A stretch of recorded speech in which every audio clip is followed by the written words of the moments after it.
Good morning. Good morning, Commissioners, Chief Moore, Mr. Teefank, Madam Secretary, Mr. Inspector General Mark Smith, Mr. City Attorney Carlos De La Guerra, and members of the public. Today is Tuesday, April 25th, 2023. It's 9:30 a.m. This is a regular meeting of the Los Angeles Board of Police Commissioners. Madam Secretary, please call the roll. Good morning. Please let the record reflect Commissioners Brigg, Kalanche, Shields, Sobroff, and Southers are present, and we have a quorum, Mr. President. Thank you, Madam Secretary. We welcome everyone attending this morning. All public comment will be heard during item number 3 on the agenda. We will dedicate a total of 45 minutes to public comment. Members of the public will have 1 minute per agenda item for a maximum of 2 minutes total. At the request of the speaker will be given 1 additional minute for general public comment for a maximum of 3 minutes total. At the order of the speakers will be a speaker in this room will go first. Then we will take a speaker watching today's meeting on Zoom. We will alternate between speakers in the room and Zoom for a total of 45 minutes. Members of the public who participate in public comment are reminded that they can speak to any item on the agenda or a matter within the jurisdiction of the Board of Police Commissioners. Public comment is your opportunity to address the board. So you are free to express your opinion on matters before the board and to generally express your opinions on when you disagree with others or with other opinions expressed. However, directing your comments to other individuals who have spoken or attacking others who have expressed their opinions shall be deemed off topic, and your public comment period will be concluded. Members of the public, if you choose to participate in the public comment portion of the agenda, you can participate in this meeting in a number of ways outlined on the agenda. Submit a speaker card if you're in the room to one of the officers, who will then give the card to a board secretary indicating you wish to speak. If you are logged into Zoom, raise your virtual hand. For those of you attending in person, you are reminded that disruptive behavior will be cause for removal.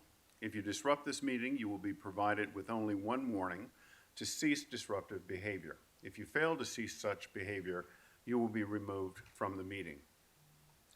At this time, I want to bring to the attention of everyone, not that anyone needs being brought to the attention of, but I want to recognize the former mayor of Los Angeles, Mayor Reardon, for his service and dedication to the city of Los Angeles and all that he did for the citizens of Los Angeles as well as for this department. I also want to recognize Officer Sandoval, who in a tragedy lost his life approximately a week ago while going home after duty with the department. So I'd like to take a moment of silence in recognition of the service that these 2 men have given to our city.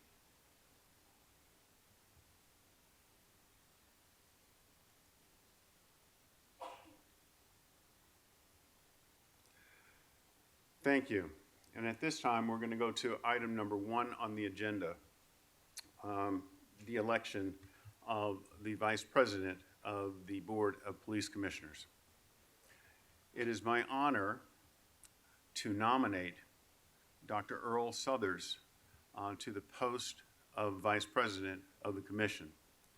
Dr. Southers, as many of you know, has given his life work to law enforcement as well as community service.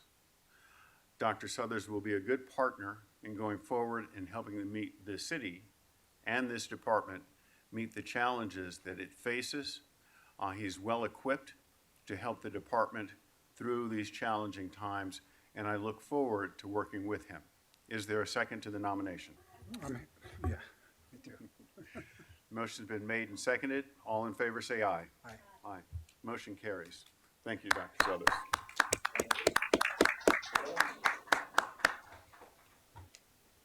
At this time, we'll go to the report of the Chief of Police. Good morning, Chief Moore. Commissioner President Briggs, thank you. Commissioner Southers, congratulations on your appointment.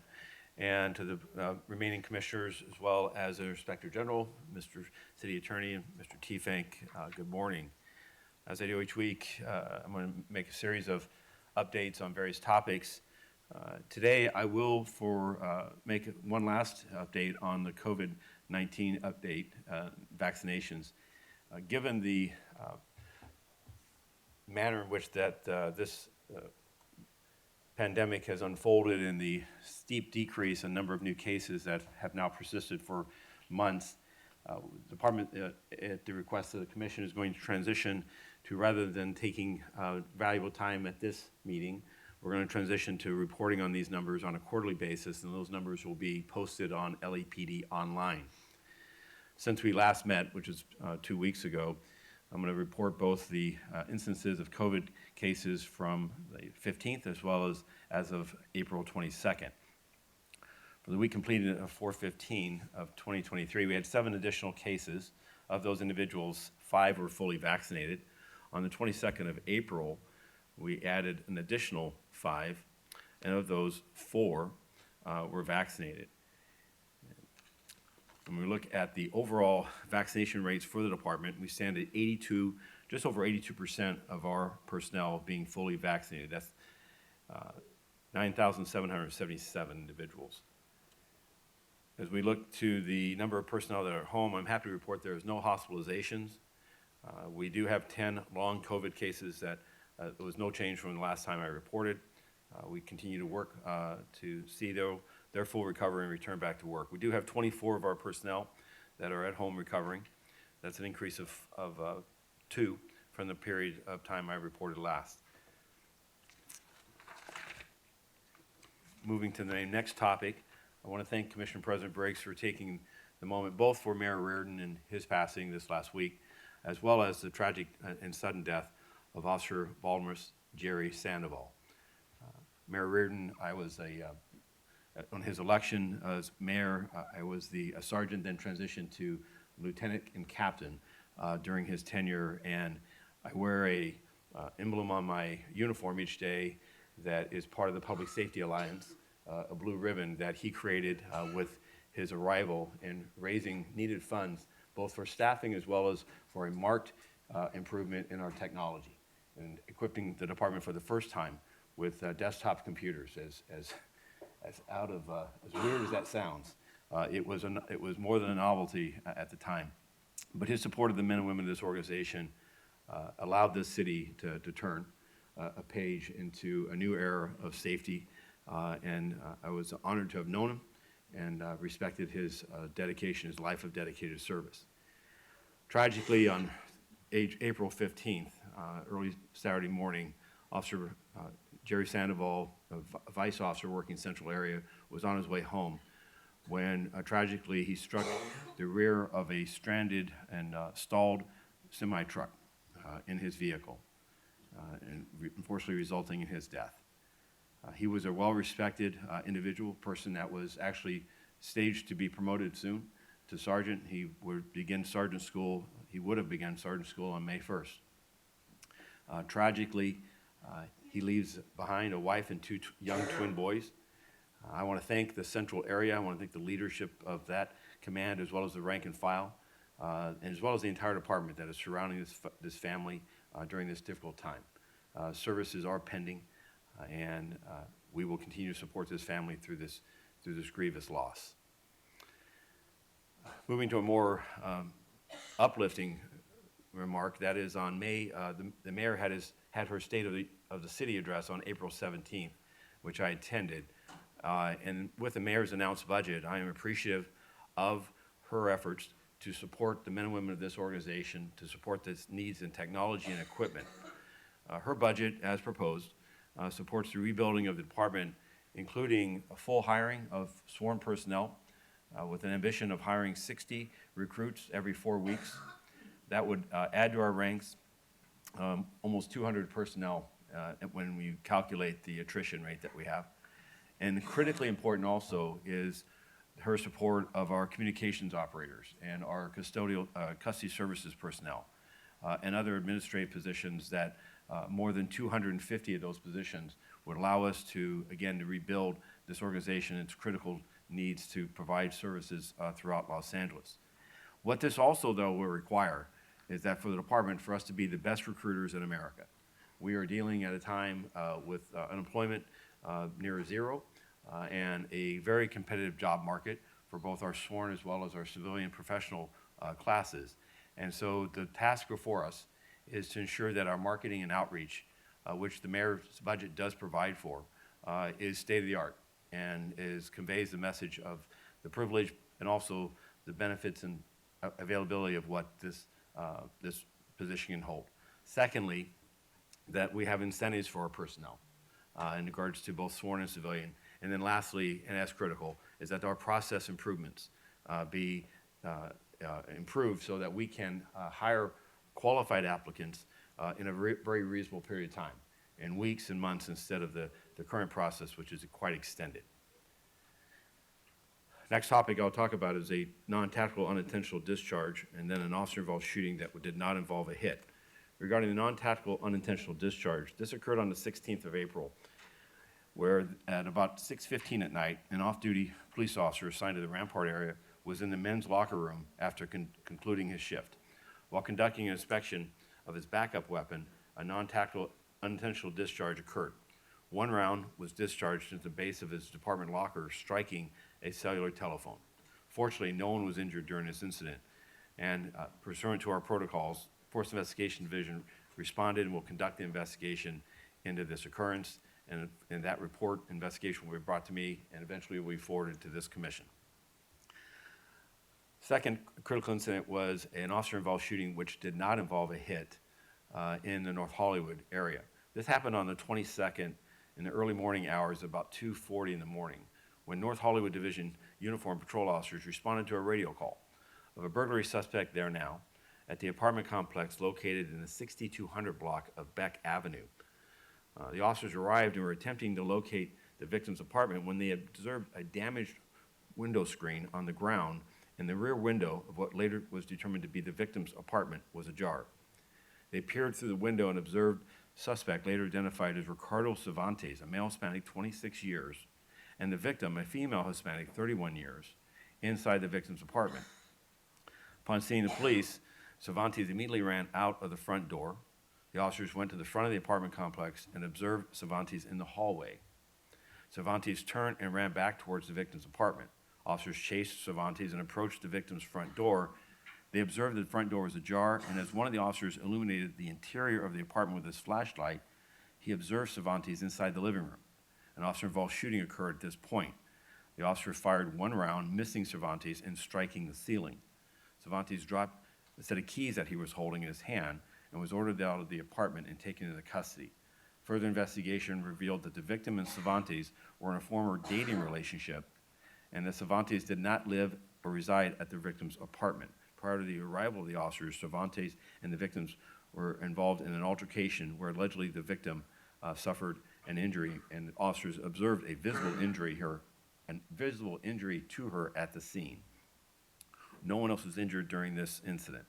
Mr. Cervantes was booked for a felony 273.5A of the Penal Code for domestic violence.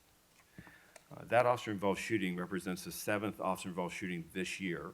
Last year to date, that number was 6. Our 4-year average is just over 8 by this time of year. 4 of our 7 officer-involved shootings were resulted in a fatality. That number was 2 last year. Our 4-year average is 3. Moving over to crime, since I last reported to you, we continue to see an overall reduction in violent and property crime rates. Our rate of reduction has slowed, though, where this last week we saw a surge in the number of shooting victims, as well as an increase in the rate in which personal thefts are occurring in various parts of the city. In the personal theft area, that's particularly hitting us hard in the downtown corridor. Year to date, we have 85 homicides versus 112 last year. That's a 24% reduction. Our violent crime, we have 1,004 fewer violent crimes this year versus last. That's a 10.6% reduction from last year and a 2.2% reduction from 2019. Regarding property crime, we have an overall 2.6% reduction in property crime, reductions in every category with the exception of, as I said earlier, our personal thefts. That's 825 fewer property crimes this year versus last. That's a 2.6% reduction. Overall, compared to 2019, we still have a 3.3% increase, predominantly in motor vehicle thefts. Motor vehicle thefts compared to 2019, we still have a 47% increase versus that period of time then. Lastly, moving over to our personnel strength, there's been no change in the overall numbers from our last payroll numbers. 9,094 sworn personnel, that's 366 below our authorized strength. Our civilian personnel stand at 2,625, that's 80 personnel underneath our authorized strength. We have 430 reserve officers and 2,298 volunteers. That concludes my report, and I'm happy to answer any questions or take comments. Thank you, Chief. Chief, with respect to our recruitment efforts, can you expand on what the department is doing with respect to marketing? Yes, so the organization has realigned about $1.5 million in funding to amplify our marketing and outreach. Unfortunately, we're in the process of attempting to establish contracts which will allow us to actually utilize that funding. We're working diligently with the CAO and the City Attorney's Office to obtain contracts that we can effectively utilize. There are a number of contracts that the Personnel Department had previously, as well as other city departments, but apparently they've expired, and so it's somewhat limited as far as our ability to actually utilize that money.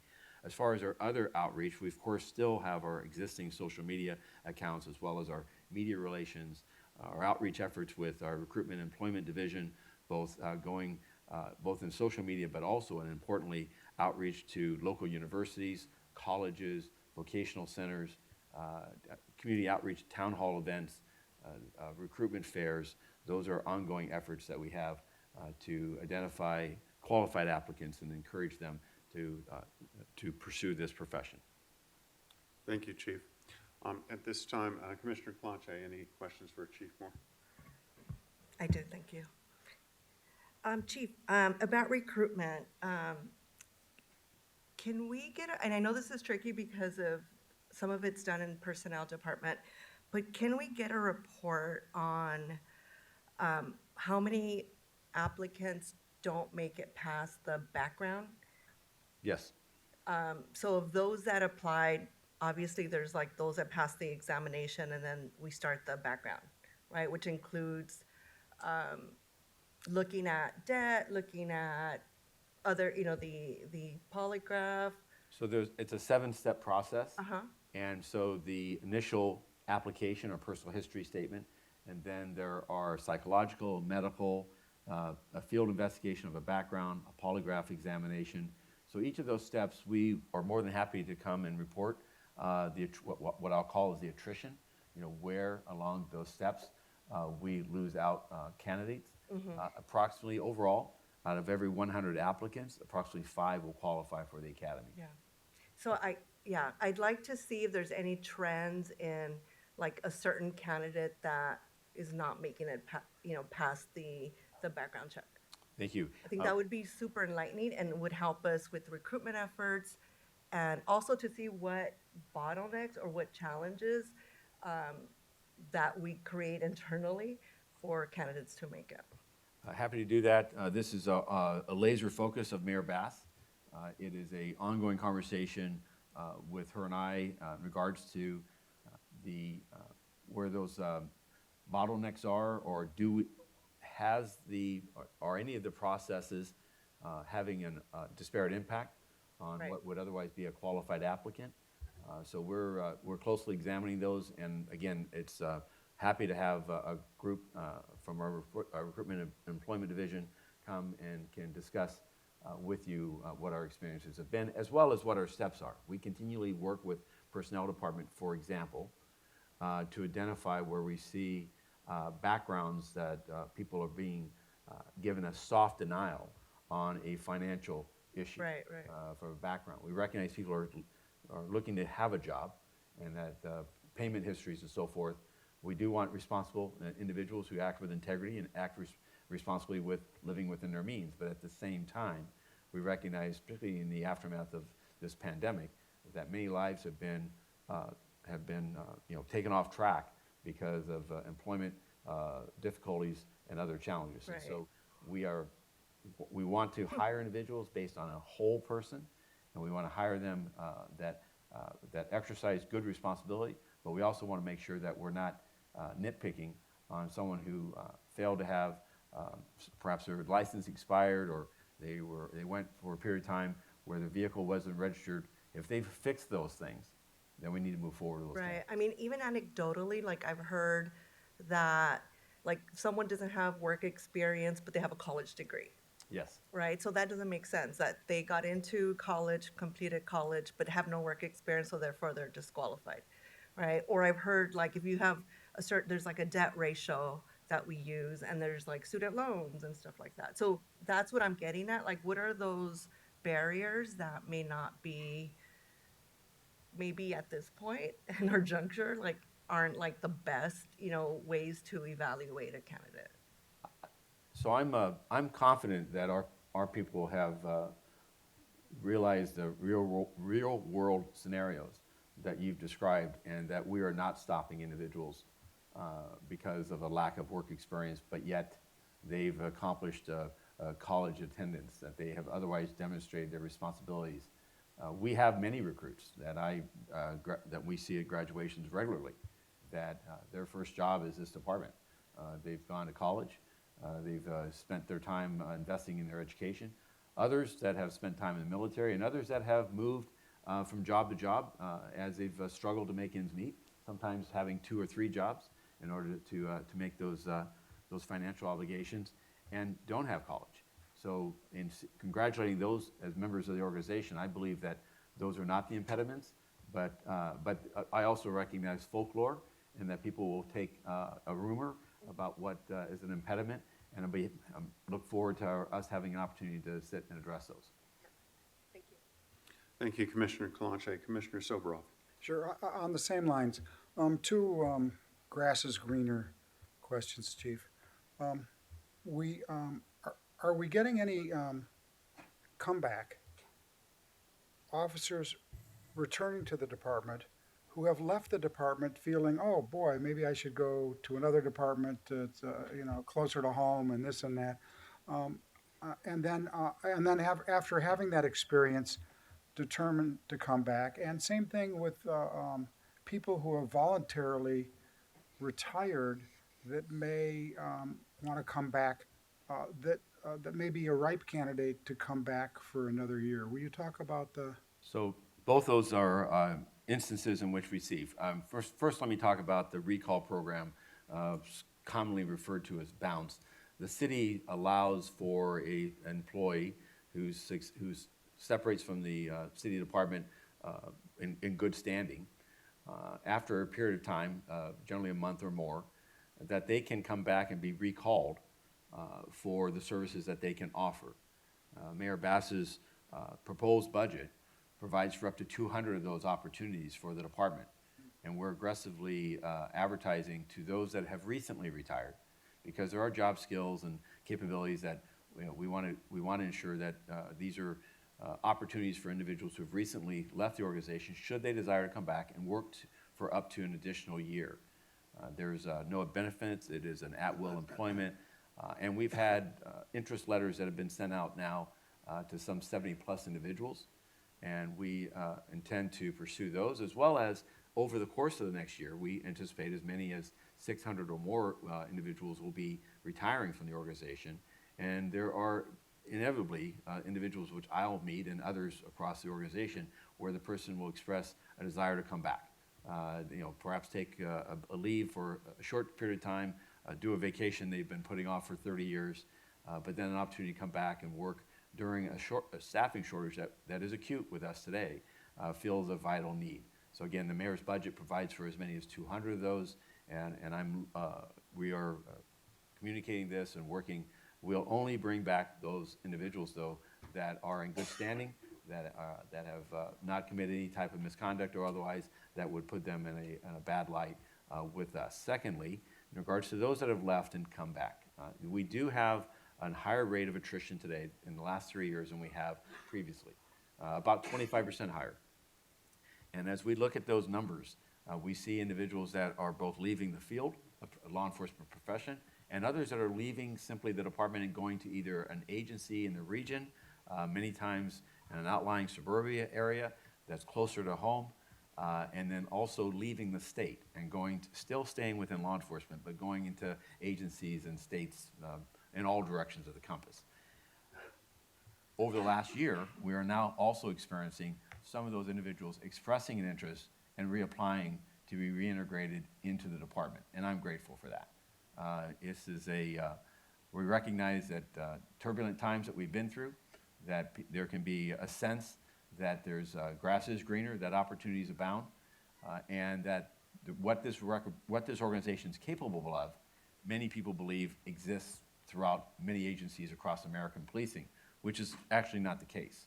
And so we've seen them come back, and I want to thank a group of command officers who, recognizing this phenomenon, actually reached out to a number of them and took video vignettes of these young folks that talked about what they actually experienced and also some of the perils that allowed them to exit, meaning that the department could have demonstrated more empathy and more compassion for the lack of seeming a lack of concern that they were leaving, and then secondly, the difficulties that they experienced in coming back in the organization. So this is all for awareness, and it is an effort to value. It's not just the numbers. I spoke about this yesterday with our senior staff. This is not just to protect our staffing. These are individuals who invest their lives in a profession, a very honorable one, and that we, as managers, as leaders, should be helping and supporting and by providing information and encouragement, so as they make difficult decisions, that they make the ones that are in the best interest of themselves and their family in the long term. Thank you. Thank you, Commissioner Sobroff. Commissioner Shields. Yes, thank you, Chief, for the report and for the great work that you're doing for external outreaching for marketing purposes. Given the high attrition rate, are there any specific, programs in place or opportunities to direct at particularly retaining the officers that we do have and helping with officer morale in that regard? Yes, one of the ones I'm quite proud of is actually being led by this commission, and that is to establish a child care capability across 20 hours of the day. It is an effort in concert with leadership from this commission as well as with the Los Angeles Police Protective League and an organization that has established similar capabilities in San Diego and in other parts of the country, that we see young families who have child care needs and the requirements of working here can often set a scenario that perhaps leaving this department and going to a region closer to home would offer them better logistics in the sense of their child raising and their family.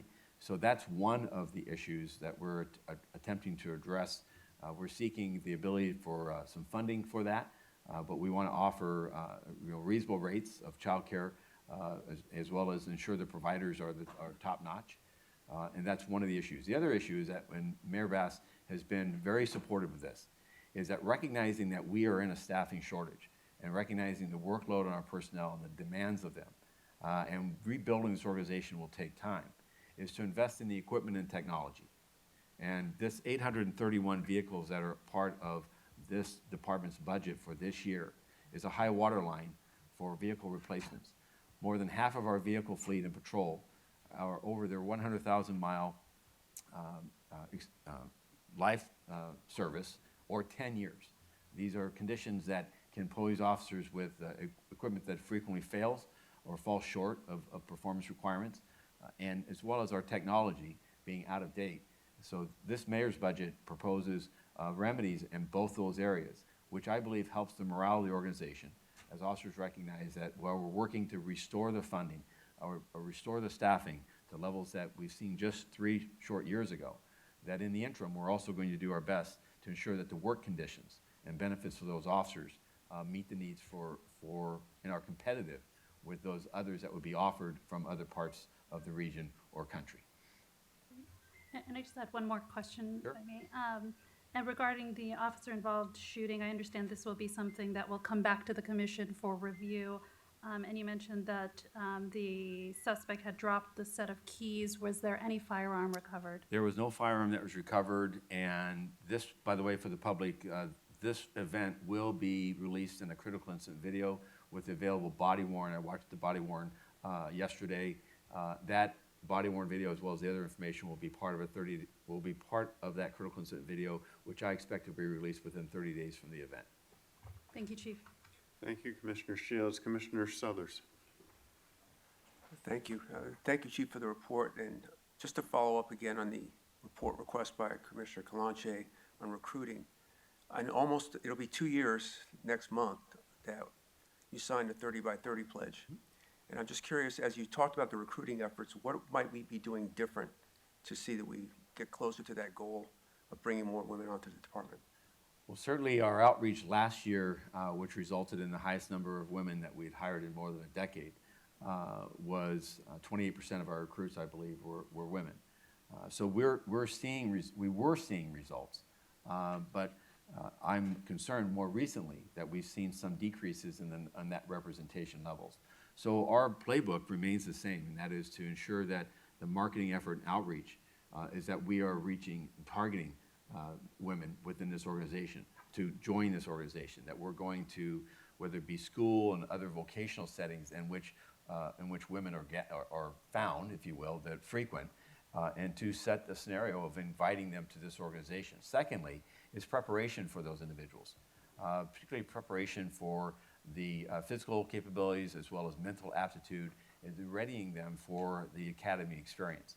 We have regularly each week fitness programs where they're encouraged and they're mentored. We have officers who also we've identified over the last 2 years that want to mentor the next generation of police officers, not just women, but also members of African Americans, AAPI. Those are the two other groups that we want to see greater representation, as well as, frankly, any recruit applicant who desires to have someone help them explain the process, help them navigate the bureaucracy, if you will, of what it takes to become a member of the organization, and then the 6 months in which they're in the academy and beyond, that mentorship is meant to increase retention and for people not to give up because of a sense that they are lost or they don't understand a process or why these requirements exist, and to help them build their resilience through the process. We look closely, lastly, and you'll hear it today, at our firearms, particularly for women, because of perhaps stature issues, perhaps a lack of familiarity with firearms, but to expose them early to the mechanics of the firearm system and to ensure practice and preparation so that when they do compete within the qualification courses that they qualify and that we don't lose them at that step. Additionally, I want to thank Training Division because they've acquired a sight mechanism now for weapons that allows a significant improvement in the accuracy of those weapons as officers use them under both competitive target practice as well as in real life scenarios. So our work continues to look at each step, just as Commissioner Kalanche has asked us to look at the attrition rate, is there disparate impacts. We look at each of the processes, including the academy itself, to understand, particularly for women, where we have historically seen attrition that we can avoid. Thank you. Thank you, Commissioner Suthers. Chief, one final matter that I'd like you to comment on. This morning we learned, unfortunately, that a young mother was walking her child to school in the Hancock Park area. The preliminary information we have is that a drunk driver mowed them down, killed the mother. The 6-year-old is in serious condition. Can you comment on this for us, please? Yes.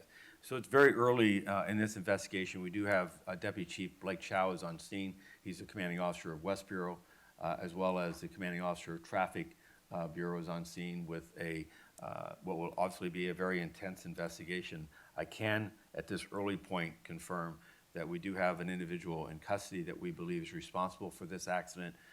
there is early signs that he is impaired, and that is a contributing factor to this horrific collision that resulted in the loss of this mother and the critical injuries to this young child. I'll briefly remark that what we're seeing in regards to traffic collisions in the city of Los Angeles is really what mirrors what is being seen across America.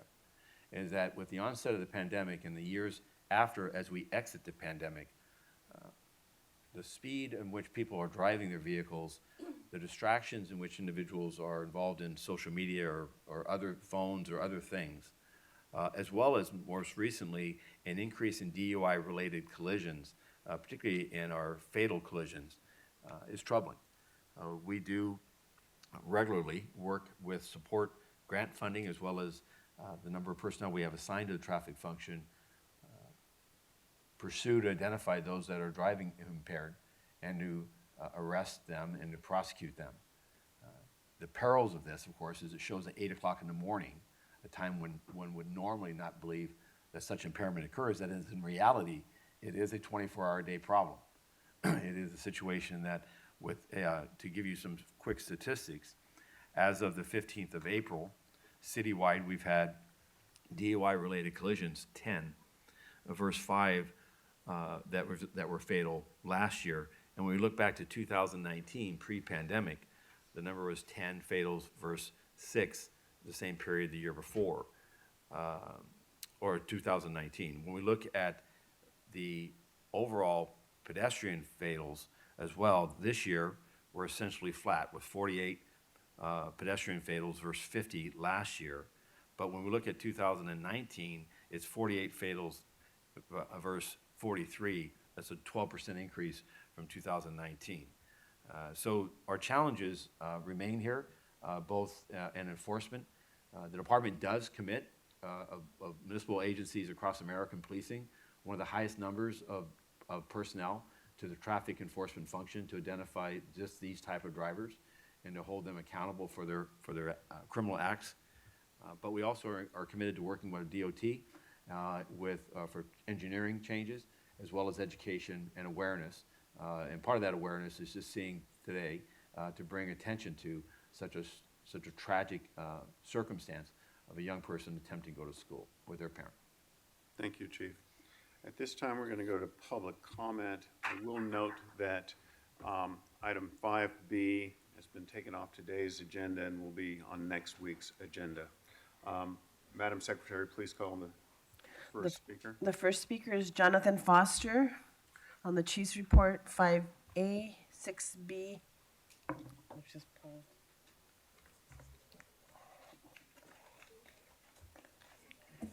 Hi, I'm Jonathan Foster. The LAPD did celebrate Black History Month. One word from one of my heroes. They were signing a promissory note to which every American was to fall heir. Yep, definitely true. So I came up with some other words for the sham mission. It's full of bullsham. I saw in front of last week, or 2 weeks ago, in front of the memorial, cigarette butts on the ground. That's a $1,000 fine. I saw 11. That's $11,000 that somebody in this police department needs to pay the city for littering cigarette butts in front of the police memorial. I don't appreciate that. You have all been called bad because Jesus was called good master, and he said, "None is good but God." And really, that's Jesus. It's not about the LAPD. It's about Jesus is telling the guy that he is God. He asked the disciples, "But whom say ye I am?" And Peter said, "You're the Christ." So that's the dude. He called him good master. He wasn't the good master. He was God. That's where he messed up. So he didn't go to heaven. I called the mayor, suggested a hiring incentive of $45 an hour, and they get no raise for 7 years. They get $45 an hour, and I'm for 9,000 more officers, but I'm not for 9,000 more officers that get away with murder because Steve Soboroff said it was okay. I'm not for that, though. I'm not for what happened to Eric Rivera either. Not for that. But I am for 9,000 more officers. And I called 2 graphene manufacturers asking about body armor because 1 layer of graphene is thinner than a piece of paper. And that's thinner than a piece of paper. 2 layers of graphene is bulletproof. So 3 officers were hit because you, Charlie Beck, Bratton, and John Mack, and all this bull sham shemission up here didn't think the way I thought. How come we don't have head-to-toe body armor for the police? So where I asked where he got shot, I saw the video. You have exposed area in the back of the neck and the head and the ears. Why isn't that covered in graphene? Why am I the only person on earth that thinks this way? I'm the only one that's protecting you, and you will not listen to me. I didn't come up here for my health. I came up for your health. And so you don't shoot anybody out there. That's why I came up here. Next, to resume, we have Andrew Graebner. All right, I'll speak to all items. Okay, 3 minutes. All right, so starting off with the chief's report. The chief's report should be limited to 3 minutes like everyone else. The department's not understaffed, it's overstaffed. 1 cop is too many. Moving on to the consent items. Item number 1.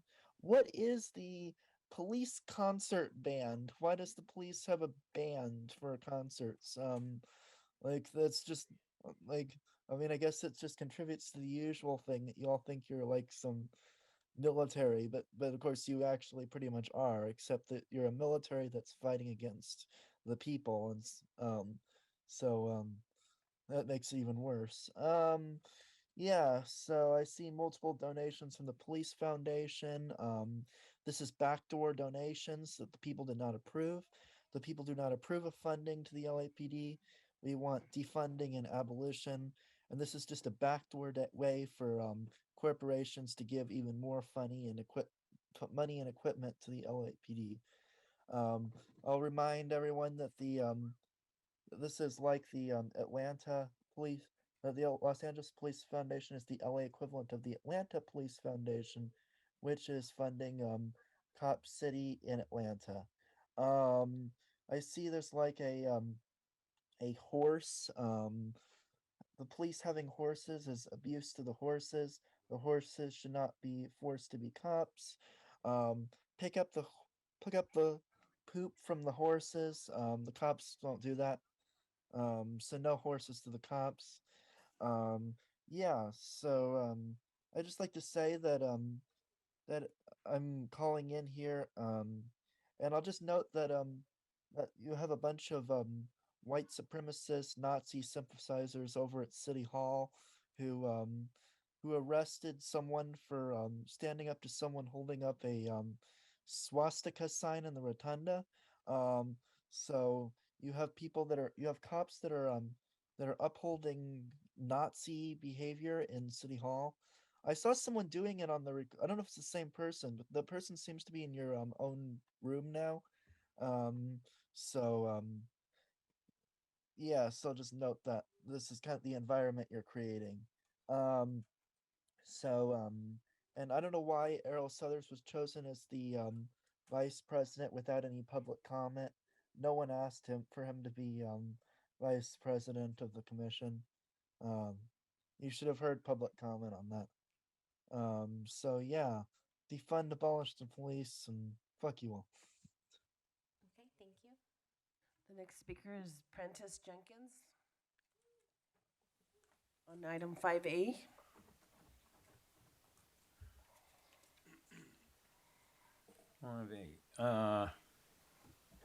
Hello, Commission. Well, last time I was here, Chief Beck was the president. Soboroff was the president of the commission. Chief Hank, you still here? I'm here to support a friend of mine, Brother Wallace here, and we have had some issues with gang stalking. I don't know if you know what that is. Look it up. And the last time I was here was 7 years ago. So this place was a circus. It's calmed down a lot. And I just wanted to say that my support of my dear friend here is unwavering in terms of getting rid of gang stalking. Uh, Over 1 million people in the United States were being gang stalked. So I just wanted to touch base on that. Thank you. Next, we have Jamie Cusick.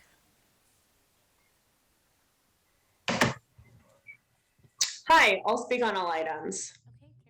Okay, 3 minutes. Okay, last meeting, I think I misidentified a bit of obnoxious whining from one of you speaking. It was actually not Chief Moore, as I mistakenly said, who interrupted a member of the public while they were making a valid and important comment during the designated public comment period. It was actually one of you other motherfuckers up on the stage who was suppressing that person.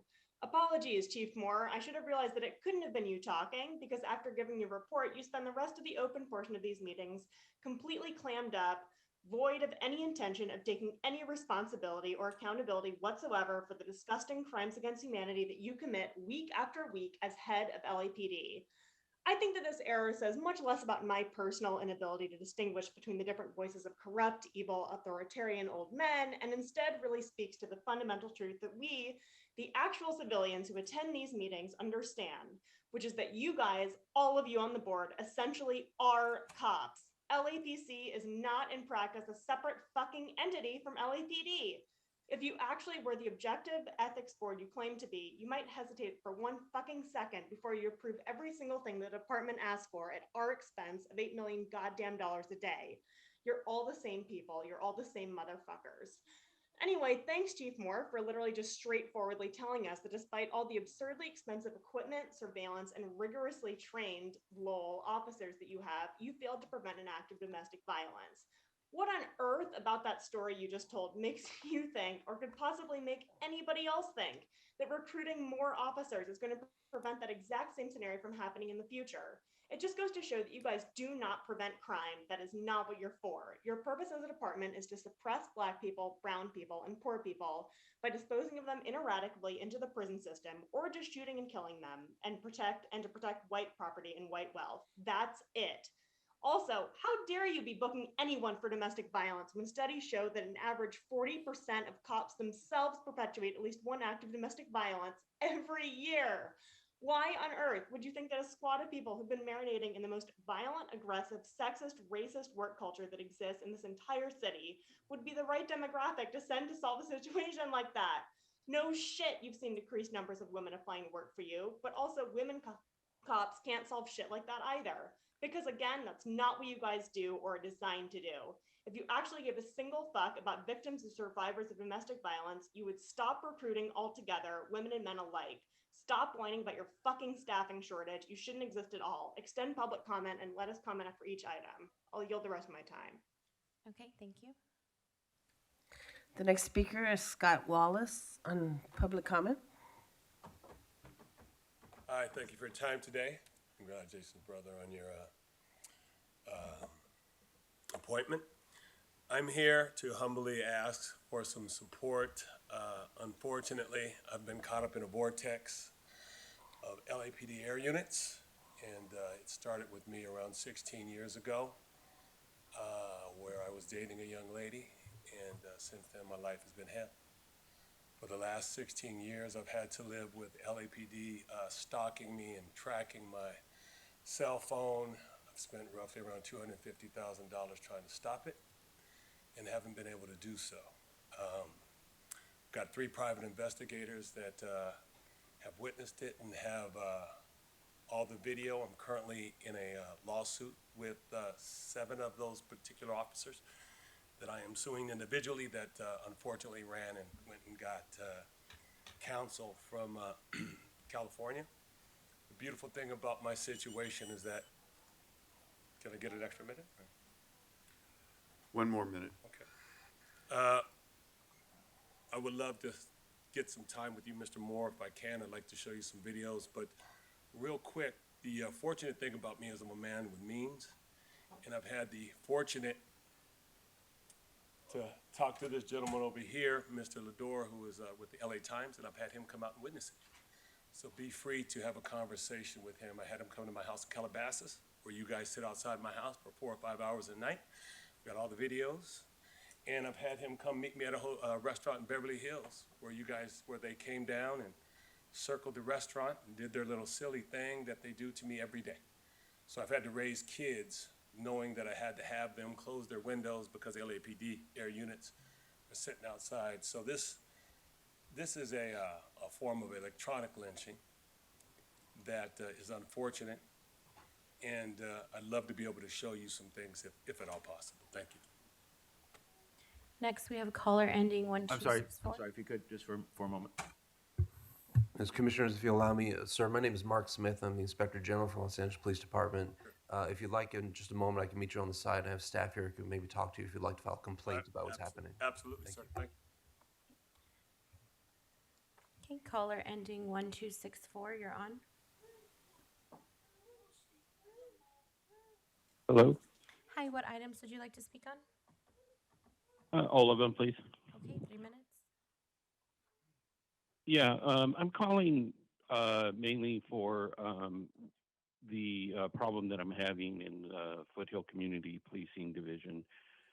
Here in our community, next to the church, every Sunday we have vendors that are vending, and they're basically money changers, which is against the religious practice of our church. And yet it continues to go on. This is a prohibited vending area, and I don't know why the community policing can't organize something where they can do something about this situation. It's created a great problem in my area as far as gangs. We've seen gangs on that street. We've seen there's obviously catalytic converters that have been stolen. There's a lot of drug use going around in the area. And they keep telling me it's a safe area. It is not. I see it for myself every day. And and I just and they're not communicative with me. Everything has to be done by email, like we're still on COVID. And I also like to make a comment about the recruitment. You've fired a lot of officers because of not taking the jab, the COVID vaccine. And now they can't get their jobs back, I guess. I mean, I haven't heard anything about it, but that's the impression that I get. And that's also preventing us from moving forward with the recruitment, is bringing back those officers. I mean, for not taking a jab that everybody doesn't really know anything about is not good. Also,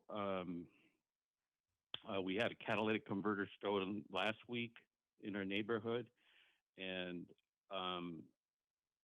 like I said, we need to beef up the community policing. I'd like to know what they actually do and what they are doing in my community, and I'm open to them all the time. I like the police. I want the police. If we are going to invest in the police, at least we need to know how our investment is being spent, because what we're seeing, we're not getting a good return on. And there's a lot of other things, but it's very hard to I should get it more organized, but just very hard for me to speak on these issues. So I'd really appreciate it if I can get a contact from the community policing at Foothill, please. Thank you for your time. The next speaker is Wayne Spindler on items 1, 2, and 3.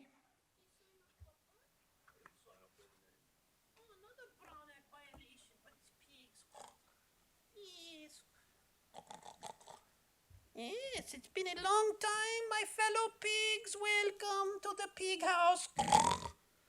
And we will note that nobody signed up with that name. You have violated my anonymity, or my human's anonymity, and that would be forwarded to the district attorney's office as a Brown Act violation. As you know, you've been locked out of the government for many, many years, and the bull-headed president cut you off As soon as you say the N-word, he cuts you off like he's a fucking dictator with his little Zoom button. See, you can't do that now, can you? I would be on the telephone today, miles and miles away from here, living my life in peace. But I know that you can't be trusted, Mr. President, with that fucking Zoom thing, so I have to come all the way down here. And pay to park. Yes, and pay to fucking park to get my 3 minutes of bunching. Did you know when you read the Brown Act, Steve knows, you didn't take public comment before your vice president election, as required. So that is a void appointment. That means when he chairs the meeting, you get voided, yes. And who the fuck wants him as a vice president? He has no qualification. Steve Soboroff should be the vice president. He's the most senior official here. He knows not to do that shit. Remember when he was the president?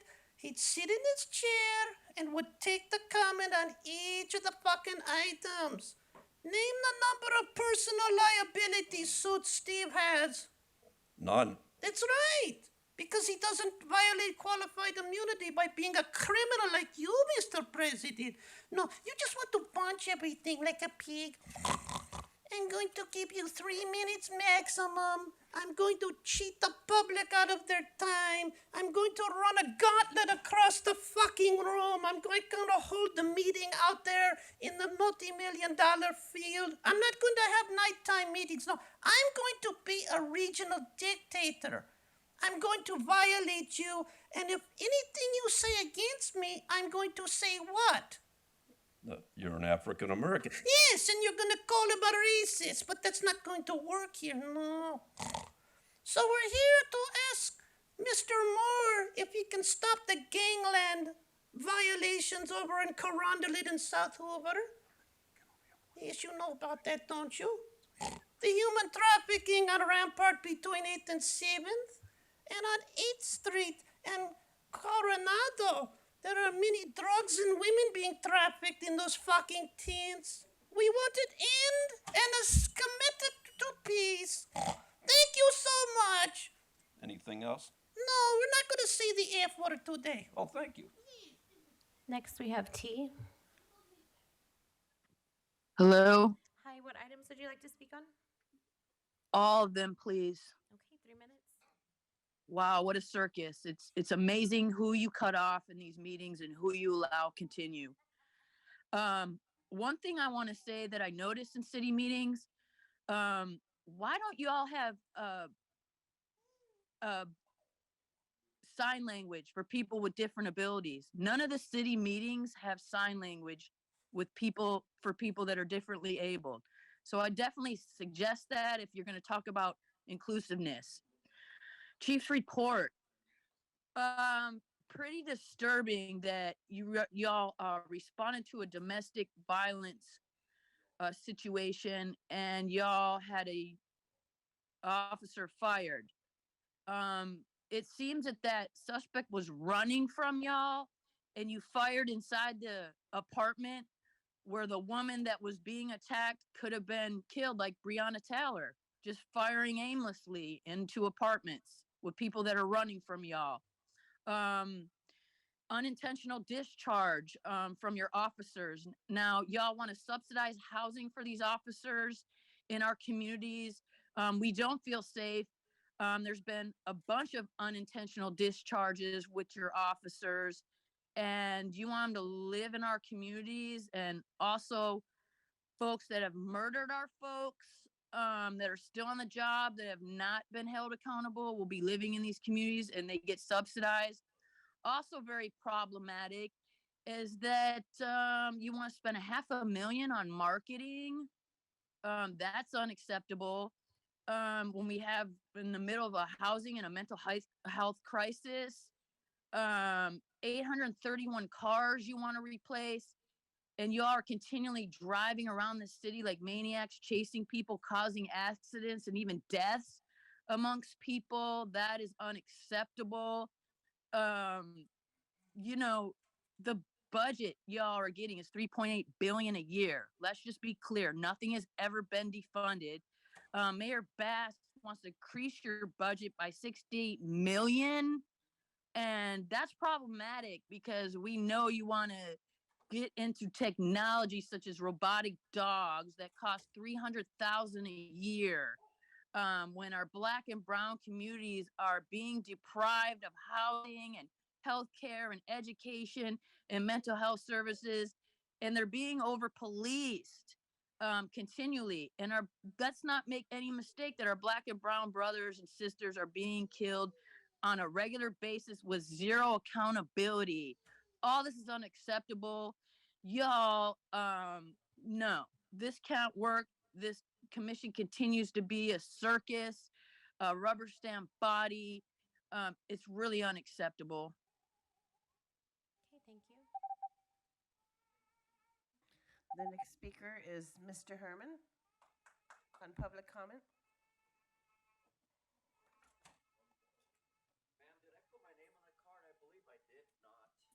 Would you please stop jeopardizing my free speech? When I want motherfuckers to know my name, I'll put it on there. Thank you.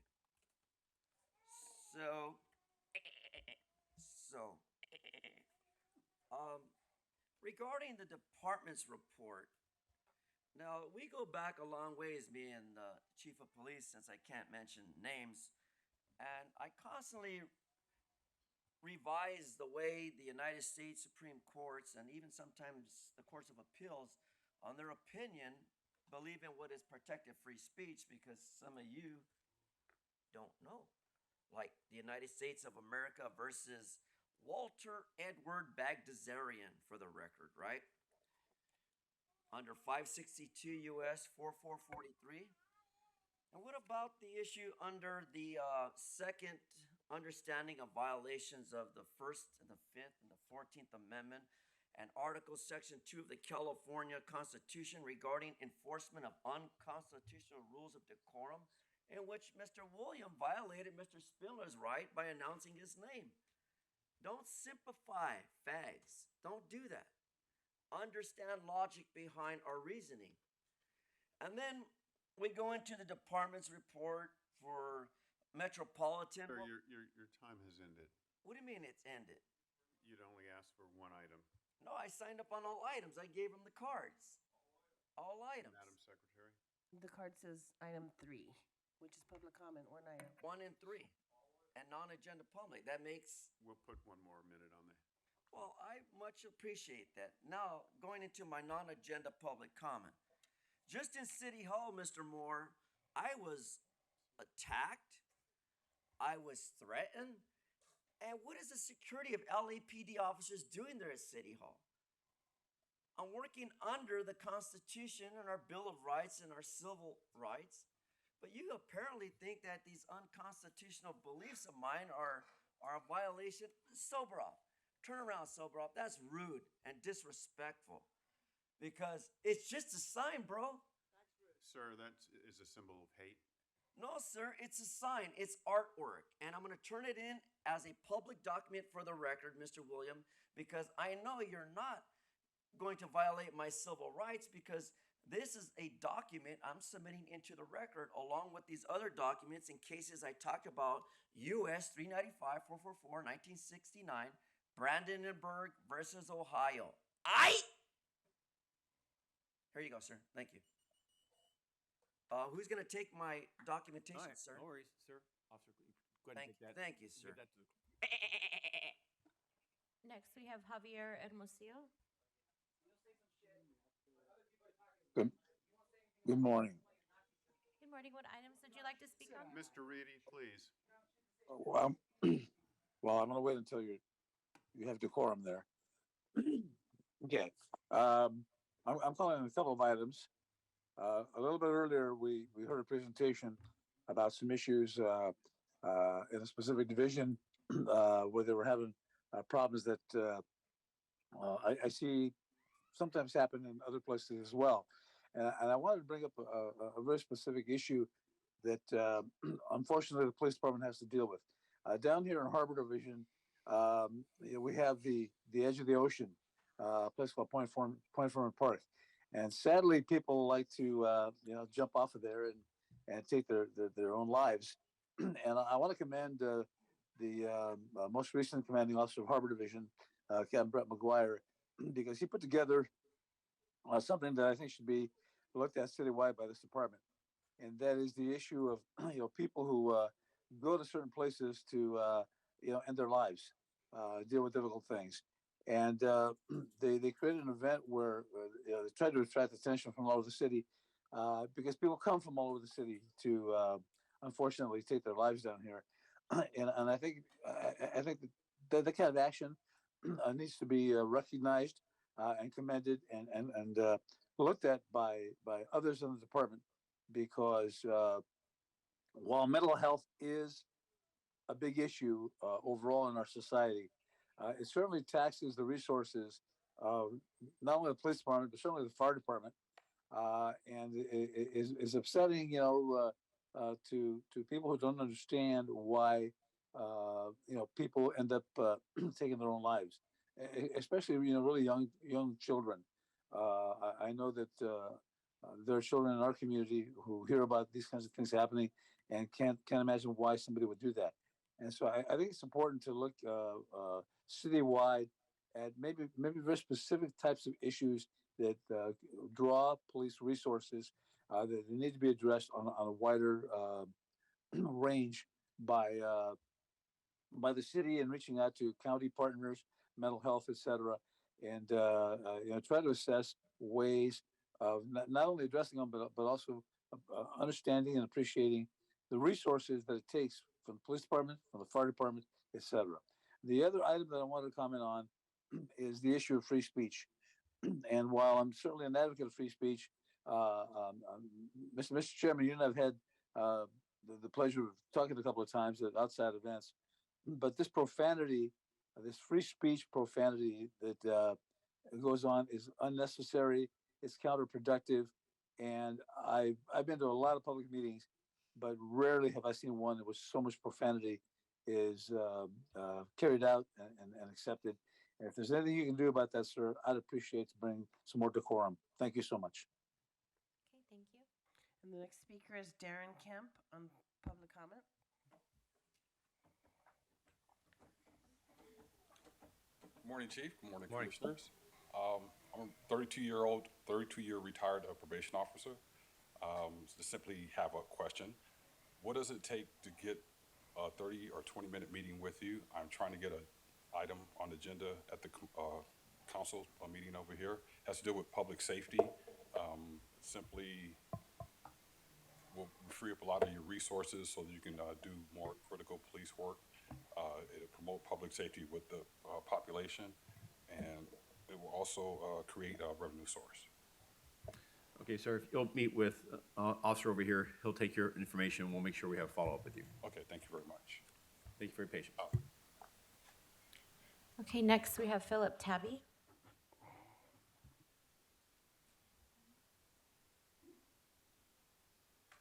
All items, please. Okay, 3 minutes. Thank you. One of the other callers called about, I have to agree with them, about having ASL during these meetings, and I have to agree. But good morning, Commissioners. Kalanche, nice of you to join us. First, I want to publicly apologize for saying Deputy Chief Chris Pitcher was involved in situations when I really meant Deputy Chief Rob Marino. So Deputy Chief Pitcher, I do apologize. Chief Moore, see, that's what an apology is. You haven't learned that part of leadership yet, so please take the training class or something, Jack. You're one of the most disliked chief of police I've ever seen serve our city.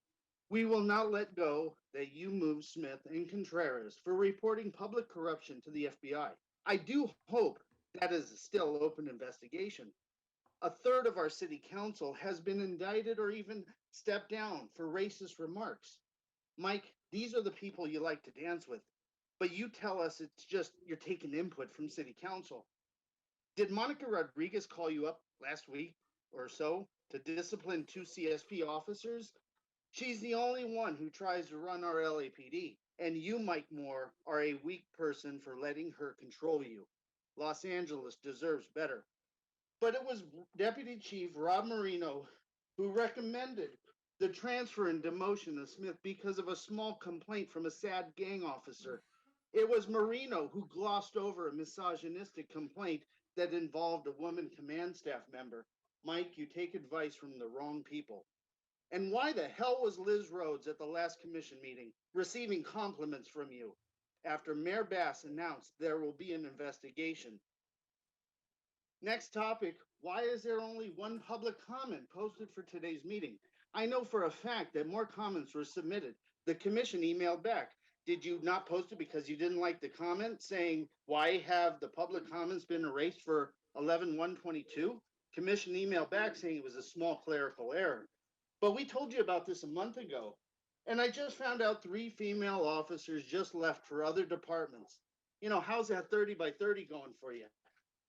You know, the Olympics are coming up and Los Angeles is in trouble. No one wants to work for a department with a weak leader. Our officers are the best tool for recruiting, but every officer I know wouldn't recommend LAPD to anyone. I do hope that you could address some of these items. I yield the rest of my time. Okay, thank you. The next speaker is Zach Sherwin on all items.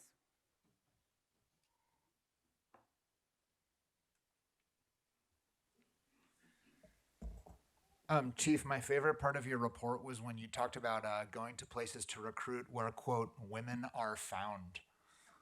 Penguins found in the South Pole, polar bears found in the North Pole, women found where you go to recruit them. And I know what you meant to say, but it's a point that I've made before that I consider your awkward malapropisms and your unnatural forms of speech as you having sort of like a rotten core of incompetence, and that being sort of like the tip of the iceberg of you being in a position that you aren't equipped for, both in terms of your ability to execute the job, but also the moral center that you have at the middle of it. And I think that's showing up and manifesting itself in your idiosyncratic speech patterns. More substantively, on April 21st, the LA Times published an article with the headline, LAPD rookie arrested on suspicion of raping a child, resigns from job. So this meeting started at 9:30 a.m. It's now 10:42 a.m. for the record. And unless I'm mistaken, it's the first time this issue has been mentioned this morning. We didn't hear about it in the chief's report, not a syllable. Commissioners, you all had ample opportunity to ask for questions about it. None of you said anything. Not an acknowledgement that it happened. Literally none of the 5 commissioners is looking at me right now, I'll also note.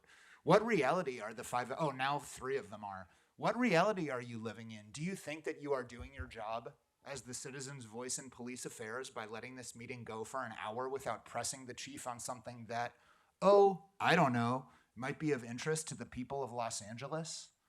If that's not what this board is for, or that's not within the purview of things that you might do, why don't you even take a second and acknowledge that?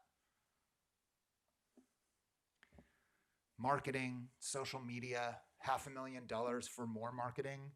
People don't want to be cops. And the people who do want to be cops are self-selecting. They're the people who still want to be cops, even though nobody wants to be cops.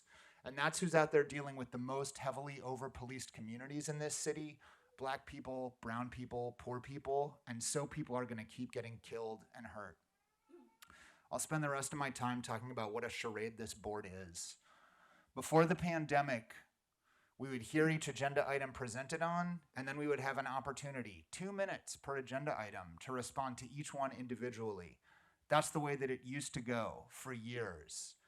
Not anymore. It's never been explained why that doesn't happen anymore. Commissioner Shields, Commissioner Southers, you're new blood on here. Does it make sense to you that people should have to give public comment on all the agenda items before they hear them? You're supposed to be the citizen's voice in police affairs. Act like it. And I'll yield the rest of my time to today's meeting.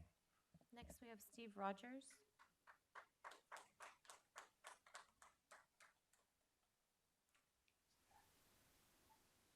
Good morning.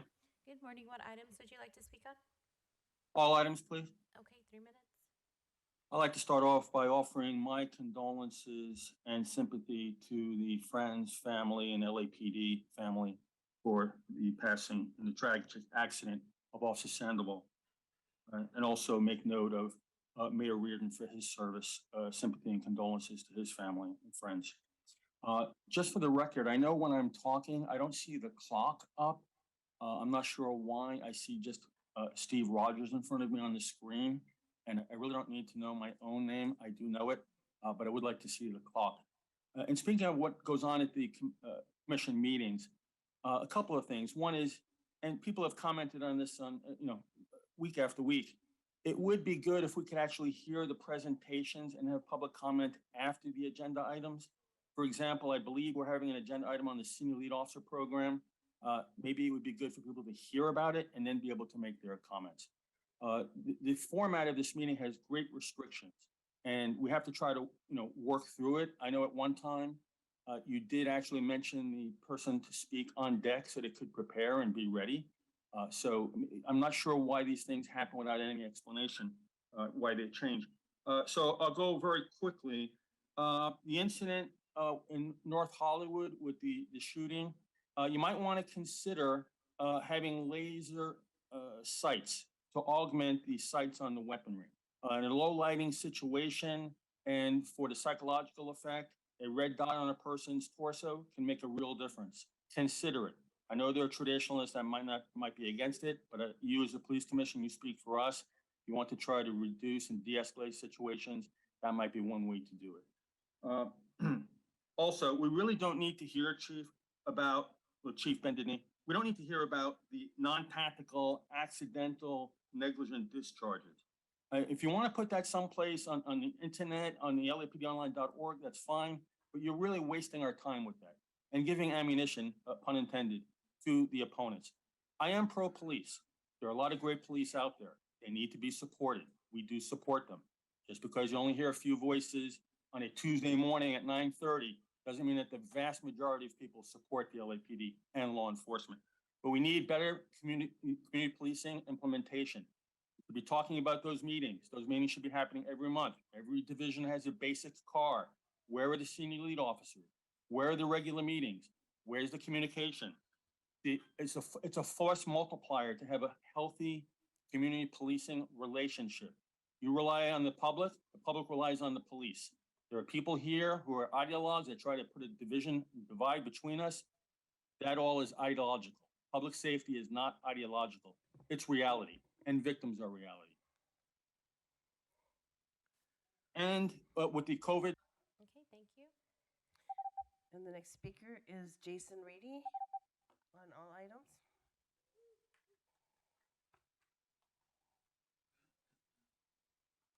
Okay, so Briggs, you said in a statement to The Intercept, and I quote, "The Police Commission believes in transparency, and we welcome the public's interest and questions." Again, so I'll echo Zach's point. Why don't you allow the public to ask questions or comment on agenda items after they've been presented to this commission? Would you like to answer? No, okay. So if that's truly the case, I'm going to actually today conduct my public comment as a Q&A to Chief Moore. Michael, is it standard for this department to release the photo of people arrested for rape? Is it? Is it? If someone rapes someone, is it standard to release their photo? Yes or no? So as you know, we're not going to go back and forth with this. You've been here for quite a while. Thank you. So you did it with other commenters before in the past. Why won't you do it today? Just answer that one question then. Is it standard? He's suspected of being involved in other similar occasions. That's why. So that's why you're not releasing his photo? Just answered it for you, sir. No, but you didn't answer whether or not it's standard. You spoke to a specific case, but I'm asking you, is it standard for this department to release photos or a photo of a person that has been arrested for rape? Yes or no? How about rape of a child? Mr. Reedy, the question has been answered. And it hasn't been answered. You spoke to a specific person. Not a Q&A. He spoke to it. But you said that we should be able to ask questions to the commission. I never said that. Yes, you said it in an interview with The Intercept. Are you denying that you said that? Mr. Reedy, please finish your public comment. Okay, so I want to state on the record that the LAPD didn't include a photo of LAPD pig Diego Jose Mirando Lopez in your news release that revealed that Lopez, who was employed by the LAPD, was arrested for raping a child under the age of 14 years old. You know where I found that photo? On the Watch the Watchers website. Why is it that I found the photo there, but your department couldn't release the photo? Huh? A P3 retired after he coerced a complainant into having sexual intercourse under the threat of releasing explicit photographs of the complainant on 2 separate occasions, punched the complainant's arm, head, and stomach, was convicted of a misdemeanor domestic violence, and used ethnic remarks while texting the complainant. Does that officer get to keep their pension since they chose to retire? Would anyone on this commission like to answer? Isn't that a question that you should ask, given that the March disciplinary record just came out? Is this part of the people that you're trying to recruit back, Chief Moore? Can you answer it? Again, I want to know, did Baldemir Sandoval get drug tested? Was he drinking when he crashed his vehicle? Do we know? Do we know? This is a sham. Why can't you answer these simple questions? Is it standard? Thank you, No, Mr. Reedy. isn't Your it an time is- easy question to answer? Huh? Do you care about children? Sobroff, do you? Do you? You did. You wouldn't have yours here. Oh, if I did. Well, so what are you trying to say? That this is a violent environment? Is it a violent environment? I mean, what are you trying to imply Mr. there? Reedy, your time is up. You're Thank saying you. that We're my going- child is Next endangered here at LAPD headquarters. I'm waiting for some clarification. Thank you, What do Mr. mean? Reedy. Is my child not safe here? Your Is time, my child not safe here? Answer the question, Steve Sobroff. your time is up, Mr. Reedy. Is my child not safe here? Is that why you said that? Are you implying that he could be a victim of police violence? It's likely in his life he will be, because that's what you guys support. Who's going to say something about that? Are you saying that my child's not safe in this room? Clarify it. I'm giving you an opportunity to Mr. clarify. Reedy, thank you. Your time is I'm up. giving you an opportunity. At this point, Mr. Reedy, you are disrupting the meeting. My child was endangered in this room, and you won't say anything about that? You won't clarify your comments? Mr. Reedy, I've asked you repeatedly now. Thank you. I'm leaving because you guys just said that my child was endangered being in this room. Was that a Nazi salute, Steve? Because you had nothing to say when that motherfucker put that Nazi symbol up. But you always have something to say when a black or brown person, yes you do. When a black or brown person tries to tell you some shit about yourself. Mr. Reedy, at this point, you're disrupting the meeting. Thank you. Disrupting. What is it? Heckling isn't free speech, right, Chief Moore? Right? Is heckling a crime? Is it a crime, Chief Moore? Would you like to stay on the record? Madam Secretary, let's go to the next and last speaker. Next, we have Josie. Good morning, commissioners. Good morning, everybody. Good morning. What items would you like to speak on? All items, please. Okay, 3 minutes. First of all, I was wondering if you can't have a better handle of people that disrupt the meeting like this gentleman. And if you tell him 1 or 2 times, he needs to be out of the office, not to waste my time and everybody else involved. Second of all, I want to say I support LAPD. My officers in my community are the greatest officers in the world. Foothill Division is gotta be the best of the best. We have nothing but good things. They protect us, they help us, they watch out for everybody. And I can say this is the best time that we had in many, many years. I applaud the officers that work in my community. Thank you so much. And second of all, I wanted to ask you if you can tell us who's on deck so we can be ready to speak. Also, I agree with the other speaker. If you can let us hear the agenda items before we do public comment, that will be great. And I just want to say I thank you for everything you do. And we do have a community meeting with LAPD. I appreciate that very much because that is a good setting for us to vent and bring out the different issues in the communities rather than taking your time and everybody else's. My Foothill PD has a meeting every month where everybody can come in and voice their opinion, bring concern, bring ideas. It's great. I love it. Thank you so much. Thank you. And that concludes public comment. At this time, we're going to go to. The time is up. It's 45 minutes. Has elapsed. Sir, that's not the rule. You're not gonna do that? No. She came all the way down to give a speech at your meeting where you say, we wanna answer questions. Sir, at the present time, you're disrupting the meeting, Mr. Sherwin. Wow. At this time, we're going to item 4. That's absolute bullshit that you don't let a speaker come down and speak. Mr. Sherwin, I'm going to ask you to leave since you're disrupting the meeting. Yeah, well, obviously that's what I'm planning to do, and so I'm taking the opportunity before you throw me out to tell you what bullshit that is. You're not. Mr. Sherwin, you're disrupting the meeting. Sergeant of Arms, can you please escort Mr. Sherwin out? I need to be escorted out. That's utter bullshit. Kalanche is guilty of running the sham.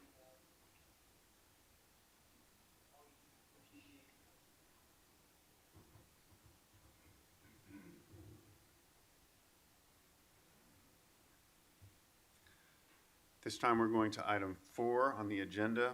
Are there any commissioners that have any questions with respect to items A through H? Seeing none. Oh, I do. Yes, Commissioner. Can I pull item F, please? Sure. So I move that we approve items 4A, B, C, D, E, G, and H. Is there a second? Second. Motion been made and seconded. All in favor say aye. Aye. Aye. Motion carries. Can we, we don't, what is your question? We don't have Police Administrator Unzicker here, but Chief We Morris may, here. we may be able to answer it, though. Okay, it's a pretty quick question. It's on the report, the fact sheet, page 2. The funding for the shipping costs for military property acquisition. I just wanted to find out how that, connects to, I believe it's AB 481 and AB 481. And we passed a resolution last year, I believe, in regards to military equipment. So what military equipment, and does it not violate our own policy and the state policy? Okay, Commis- Commissioner, go ahead. Commissioners, can you hear me? Yes, we can. Okay. I'm Trina Unziker. I am the commanding officer of Fiscal Group. We are aware of the restrictions to ensure that everything that is purchased for military equipment has been reported by the department, and none of the equipment that's reflected here is anything that has not been reported previously. What does that mean, reported? I'm sorry, we provided a report through the board last year that listed the equipment that is routinely purchased by the department. And the equipment that's being requested here is in fact routinely requested equipment. So it fits within our guidelines? Correct. Okay, that's it. Thank you. Are there any Thank you. further questions on item 4F? Seeing none, I move that we adopt item 4F. We approve it. Is there a second? Motion been made and seconded. All in favor say aye. Aye. Aye. Motion carries. Thank you. At this time, we're going to item 5 on the agenda, the regular agenda items. At present, I've been made aware that item 1, the election of the vice president slot, I need to recall and move it into this slot right here. So I'm recalling the vote on the vice president position. I'm going to renominate Dr. Earl Southers as the vice president of the commission. Is there a second? Motion been made and seconded. All in favor say aye. Aye. Motion carries. Thank you. At this time, we're going to go to item 5A, the department's verbal presentation with respect to the 2022 annual use of force. Morning, sir. Captain Williams. Chief Reyna. Morning.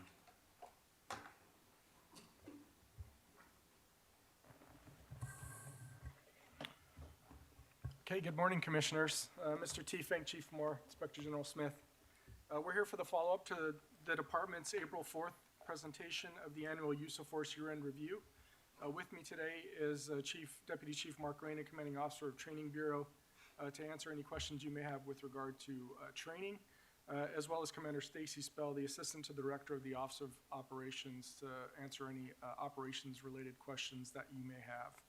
So I hope you've all had an opportunity to look at the year-end review that was provided to you, and we look forward to answering any questions that you may have at this time. Sure, thank you. So I'll start off. I have a couple of questions. When I reviewed the use of force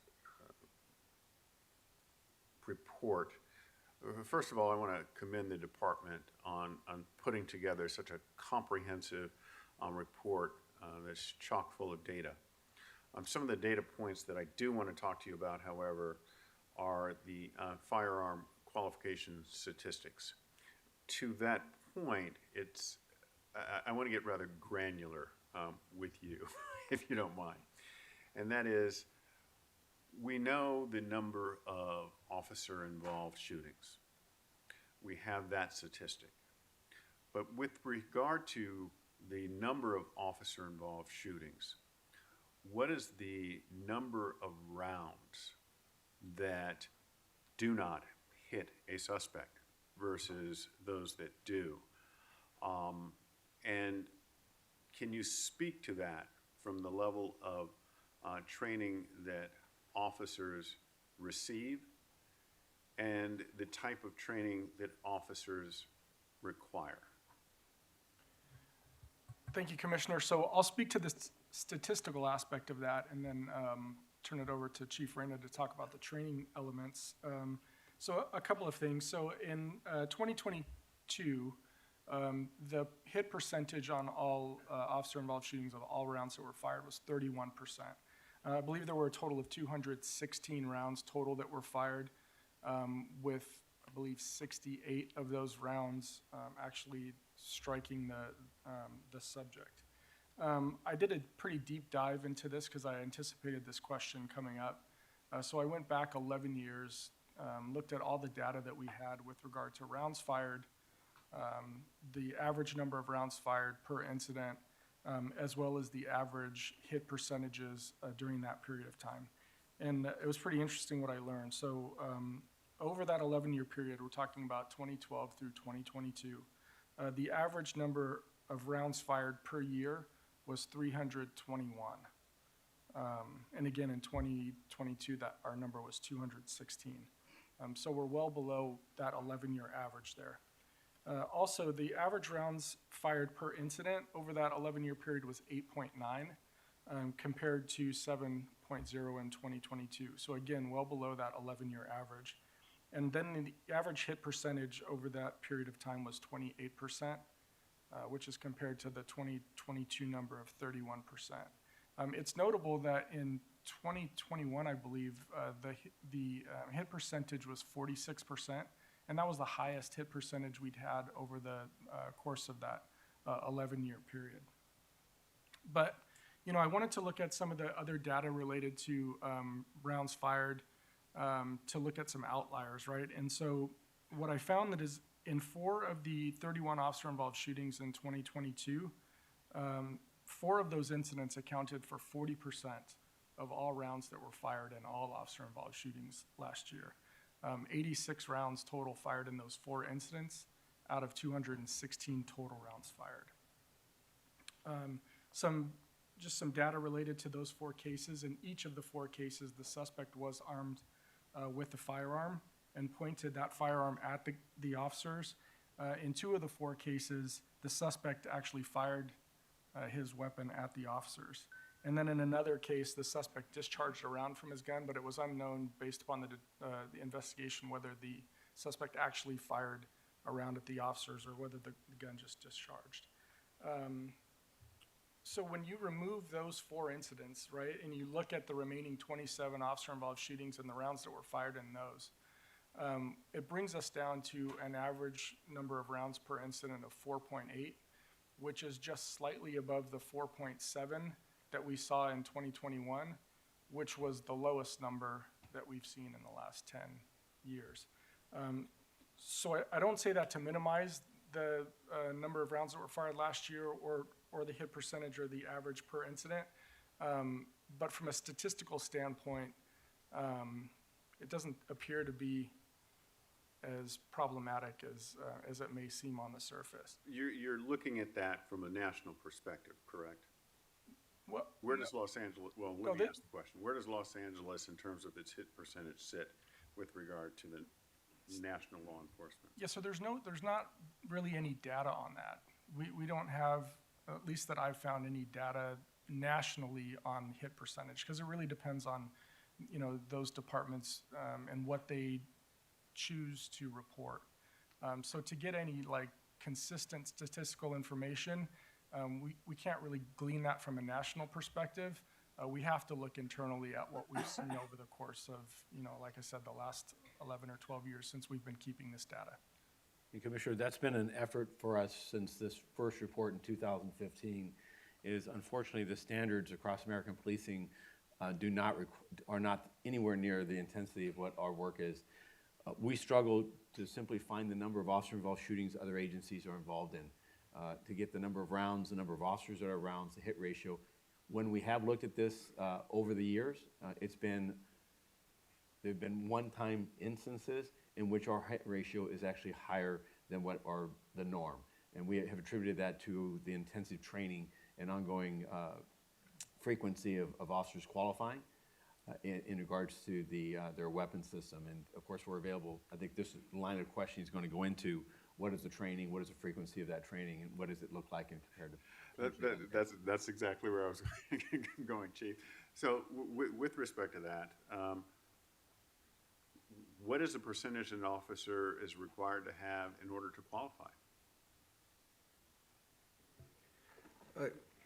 Good morning, Commissioners. So when an officer qualifies in our combat range, their minimum score, so I'm blanking there, apologize there for a second, on the minimum score in the combat range, but I believe out of the 200, it's the minimum of 160 that they have to score on that, but I have to check on that score. So it's greater than 50%? Yes. Okay. So in the field, officers, the hit ratio is less than 50%? That's accurate? Correct. Yes. And so I guess my concern is it points to a training issue that, officers need to be placed in situations where they have dynamic situations that they come under, and that they have this type of training where accuracy is stressed, or that they will be more accurate in the field. How do we accomplish that? That's a good question, Commissioner. So obviously our combat range qualification and our bonus range qualification, our bonus being a little faster in the timing, to add that stress, are the sterile environments with moving targets and things like that. So then you have to get into your handgun training that we offer throughout the department. For example, our firearms tactical handguns are different, like 1911 transitions and things like that. But those, again, are just handgun courses where you're timed in certain components of that course to meet that requirement, but the stress is not, in a sense, that high. So it's difficult to try to emulate or try to recreate situations with that high stress in firearms classes. We try to, in certain firearms qualifications classes, with shooting on the move and shooting on moving targets and things like that, but to have that high stress, it's very difficult to recreate that. However, moving forward with our virtual reality, that's one of the things that we see now, that we can recreate that, and the biometrics that we can measure when they're put in that scenario, because you have somebody, in a sense, stressing you, pushing back on you, shooting at you. The environment is there, the background is there, those issues. You can add the avatars and the people and things like that. You've been through this training yourself, you've seen that. So we feel that that has increased the stress amount on the officers to train them in that stressful situation compared to static qualifications such as our combat range or our bonus range. And have we widely rolled out that, our virtual reality scenario yet for all officers? That is pending. We are working on an 8-hour course. We're just about done with that. We'd like to get it post-certified.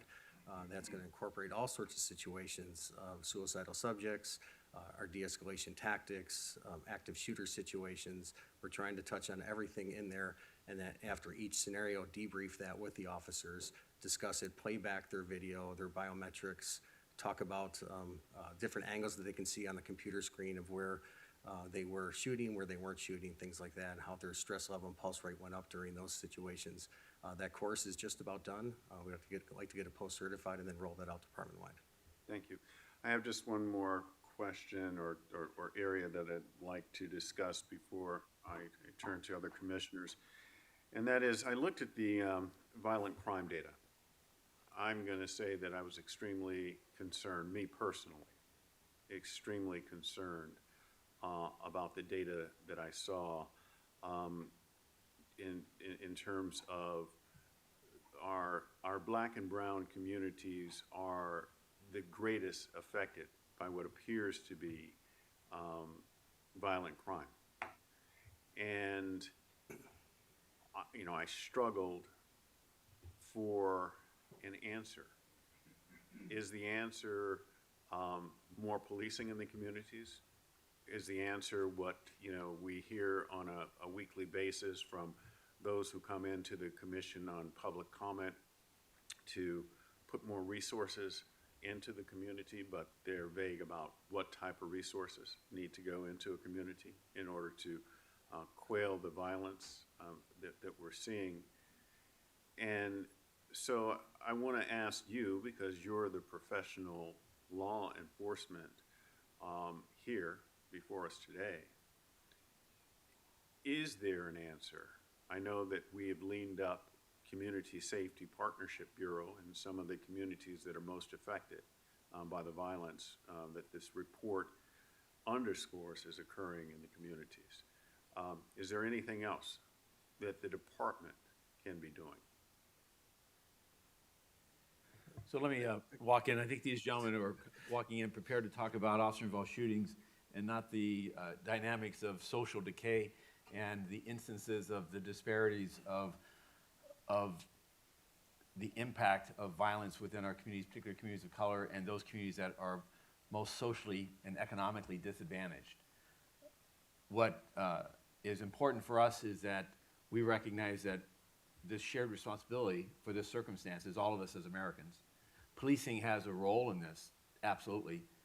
In part, you'll hear today from the Senior Lead Program and from our youth program, is that in community engagement, is that working and being visible and being accessible and approachable in our communities to help problem solve and identify inadequacies, inequities, and shortfalls of delivering a safe community as a collective responsibility of all of us is a role of policing. So is enforcement. Critically involved in enforcement is recognizing the vast majority of people involved in the very violence you speak about are relatively few in relationship to the relationship to the communities in which this violence is occurring. And that's where it's incumbent upon us through data-informed policing to identify those individuals, to recognize them as they go and commit crimes and violence and other crimes in a community, is that we identify them and bring them to the criminal justice system, which also should have a rehabilitative effect, should also have a punitive or punishment effect as a deterrent, both specific and general. And so all that complexity goes into this, and our department is committed to those core values and to that mission to go out and commit and to do this work each day. It is troubling in that report each year to see the disparate impact of where the concentration of violence and the loss of life that accompanies it, and the lives that are forever changed by the violence. That is not spread across 465 square miles, this world's great city, in some equitable basis. Instead, it's spread around areas of poverty, families that are broken up, and instances of mental health and substance abuse, lack of education, jobs, and a despair about a future. And so our department, we want to ensure that as we approach this work, that in this report, that as people look through the lens of the use of force by the department, that we include the other aspects of this very community in which we work and engage in. But it is a bit outside the norm of what these, I think they were prepared to come and speak to. Before we go, one other thing though, to talk about accuracy. The department in the last 7 years has worked to limit the number of officers who resort to the use of deadly force, both in instances and within instances, as well as to reduce the number of rounds that are fired. Because we recognize that in part the mortality, we want to stop the action. We don't shoot to kill, we shoot to stop the action. The number of rounds fired can increase the mortality rate of this. Certainly the instances of a missed round harming an unintended individual. And so in our work, and we've also, and I'm proud of the work, looked at the equipment in which we use, both the ammunition, but as well as the equipment today. And today there's an optics that are being applied to weapons that we see have seen an immediate and dramatic impact. And I'll ask them to give further details on that. Mark, I believe you're prepared for that? For red dot optics? Yeah. Yes, sir. Okay, can you briefly, just, Sure. I want to talk Thank you. about, because before we leave, it's not just the frequency of training and it being done in a real world scenario, which we're very interested in doing, but it's also the optics of the weapon. Thank you, Chief. So the red dot optic, if those who have not seen, just a square, clear optic on top of the gun that has a laser red dot inside the optic. So you're looking through that and sighting on the target compared to iron sights or other type of sights where you're trying to bring them up and line them up with your target. It's once you're trained on that optic and you become accustomed to it, we've seen a higher percentage rate of accuracy in qualifications and testing and different things that we do with the red dot optic. Currently, we have a class that we teach that. We have about 1,300 officers who have been certified in red dot optics, and it is in the academy now. The last 4 academy classes are getting red dot optics on their new FN firearms. So what we've seen in the percentage is the accuracy, the higher percentage in accuracy, less rounds in a sense in the testing and in the qualifications. And we think it's going to move us into a position once we train the entire department, we can roll this out further, especially with recruits coming on because they will get those, that you'll see more accurate shooting percentages will increase overall, and hopefully in that case, less rounds too. So, Chief, before I leave on this area of questioning, is this something that the department will be providing the officers, or the officers will have to provide themselves? So moving forward with recruits, they'll be provided with it. Officers currently would have to purchase that red dot optic on their own and sign up for the class, but we're looking to move forward to allow that to be offered to all current officers. Great, thank you. Commissioner Southers, any questions? Yes, I have one. I believe I asked before about officers being rewarded for, I guess, in a perfect world, tactical de-escalation would result in certainly not the use of deadly force, the use of force, or any force at all. I believe we're rewarding officers for acts of, if not bravery, when those situations occur, correct? That is correct, sir. So, unless I missed it, is that anywhere reflected in the use of force report, or should it be? Accolades for de-escalation and it's not currently reflected in the use of force report. We do, I believe it was in the last couple of years, have begun awarding the preservation of life medals to those individuals who were determined to have saved life through de-escalation efforts. I believe the report does indicate the range of awards that are available. The Preservation of Life Award was a medal. It began in 2014. Hundreds have been provided, awarded, bestowed upon individuals who, through their tactical excellence as well as their good wisdom and officer safeties, have avoided having to resort to deadly force where it would otherwise one could anticipate would occur. We hold the Preservation of Life Award at the same level as the Medal of Valor and the Purple Heart. That is demonstrated both in the award ceremony, which will happen this September, where the Medal of Valor, Preservation of Life, and the Purple Heart Awards will be bestowed upon those recipients, as well as in the room adjacent here, the spec room, which is the award room, where you'll notice that all the medals and awards of the city for the LAPD are fashioned on the wall but the three major awards, the Medal of Valor, Preservation of Life, and Purple Heart, are the predominant presentation that are here. Excellent. Just food for thought. I just think it would be, if not anything else, another opportunity to share with public, as you're sharing use of force, the successful use or tactical de-escalation of force and the effort that officers put in to avoid those situations to actually use force at all. Excellent idea. Excellent idea. Thank you. Thank you, Commissioner Southers. Commissioner Shields.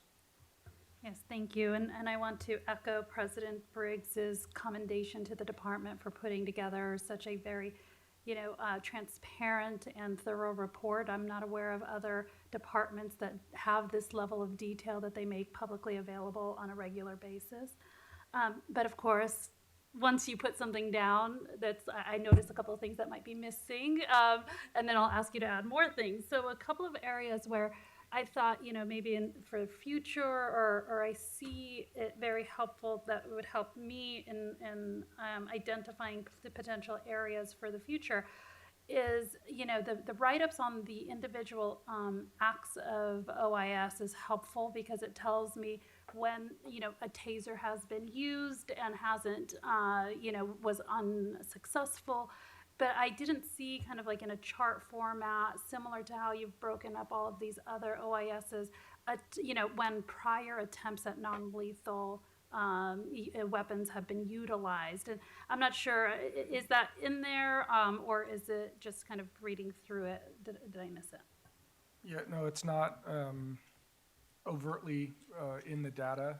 It is in the summaries, and then, when the commission reviews the cases for adjudication, those efforts are, obviously clearly documented there. But in terms of for the public in the year-end review, it's not overtly stated, so something to consider. One recommendation I would make, or something for you to consider for future is, laying that out a little bit more clearly, because that may also highlight some areas of potential training where, or better equipment if the taser isn't, connecting properly, is there a better taser? Or if there are gaps in training for use of non-lethal uses of force that we can identify by region or by areas where we want to impress upon them, the use of non-lethal where applicable. And in the last time we were here at the hearing when this was presented verbally, I had asked about, any information about injuries to uninvolved individuals. And I do think that is another thing I would ask you to consider including as part of the overall use of force for the future. Certainly, Commissioner, and I did look at that data and pretty detailed information for you here. So as the report states, there were 14 fatal OISs last year. When you break that down by what the subjects of the force were armed with at the time of the OIS, 8 of the 14 were armed with firearms, and 2 of those suspects actually fired their guns at the officers. How many was that? 8 with firearms, 2 who fired at officers. There were 4 armed with knives, and 2 pointed replica firearms at officers. And that accounts for all 14 of the fatal OISs.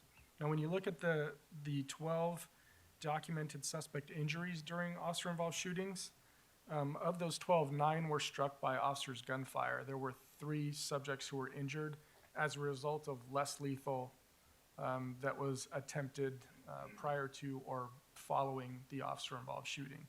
And so they sustained some minor injuries as a result of that. But 9 struck by officers' gunfire. Of those 9 suspects who were shot, 6 of them were armed with firearms, and 3 of them fired at officers. The other 3 were perceived to be armed with firearms.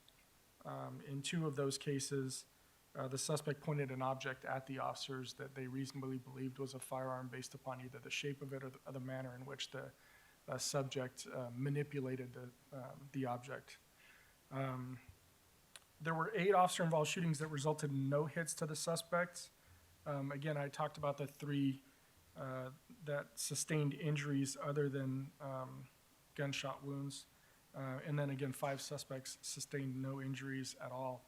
And of those, 4 of the 8 suspects were armed with guns, and 2 of them actually fired at officers as well.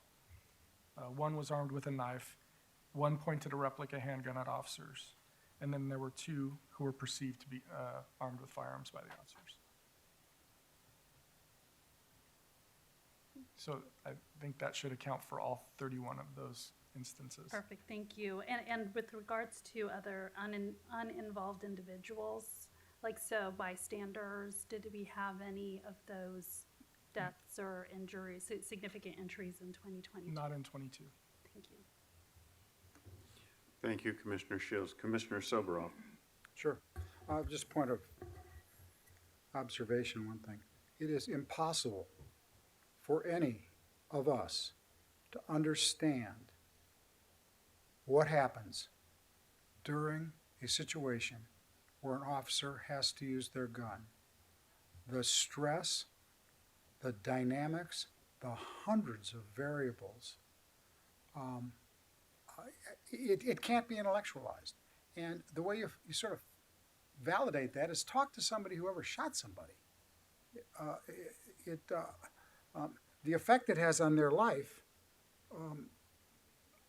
my observation is, goes on forever. I want to talk about contagious shooting, contagious fire. Many times we have these closed sessions, and during the closed sessions, there's no secret that we adjudicate cases. And many times more than one officer shoots a gun. And when my experience has been when 3 or 4 officers shoot their gun at the exact same moment, that's based on training. Either the training's wrong, or but when people in the same circumstance with the same training respond the exact same way at the same time, I can understand that. Also, there is a situation, and correct me if I'm wrong, about contagious fire where somebody may feel, well, gee, since that person shot, maybe I should shoot, and that's a different situation. And to me, and it doesn't come up too much. I can list the times that I think that I can remember over the last 10 years. But how do we train to avoid contagious firing? Because this discussion of the fewer times we use guns, the better, and the less shots we fire, better, is just obvious. But what is the training about contagious shooting? What is the training about keeping your own sense when it doesn't happen all within 1/100th of a second? Because that ain't contagious fire, that's training. Correct, and I'll let Chief Reyna talk about that, but I do want to just point something out, sort of based upon what Chief Moore had talked about earlier when Commissioner Briggs had asked his question.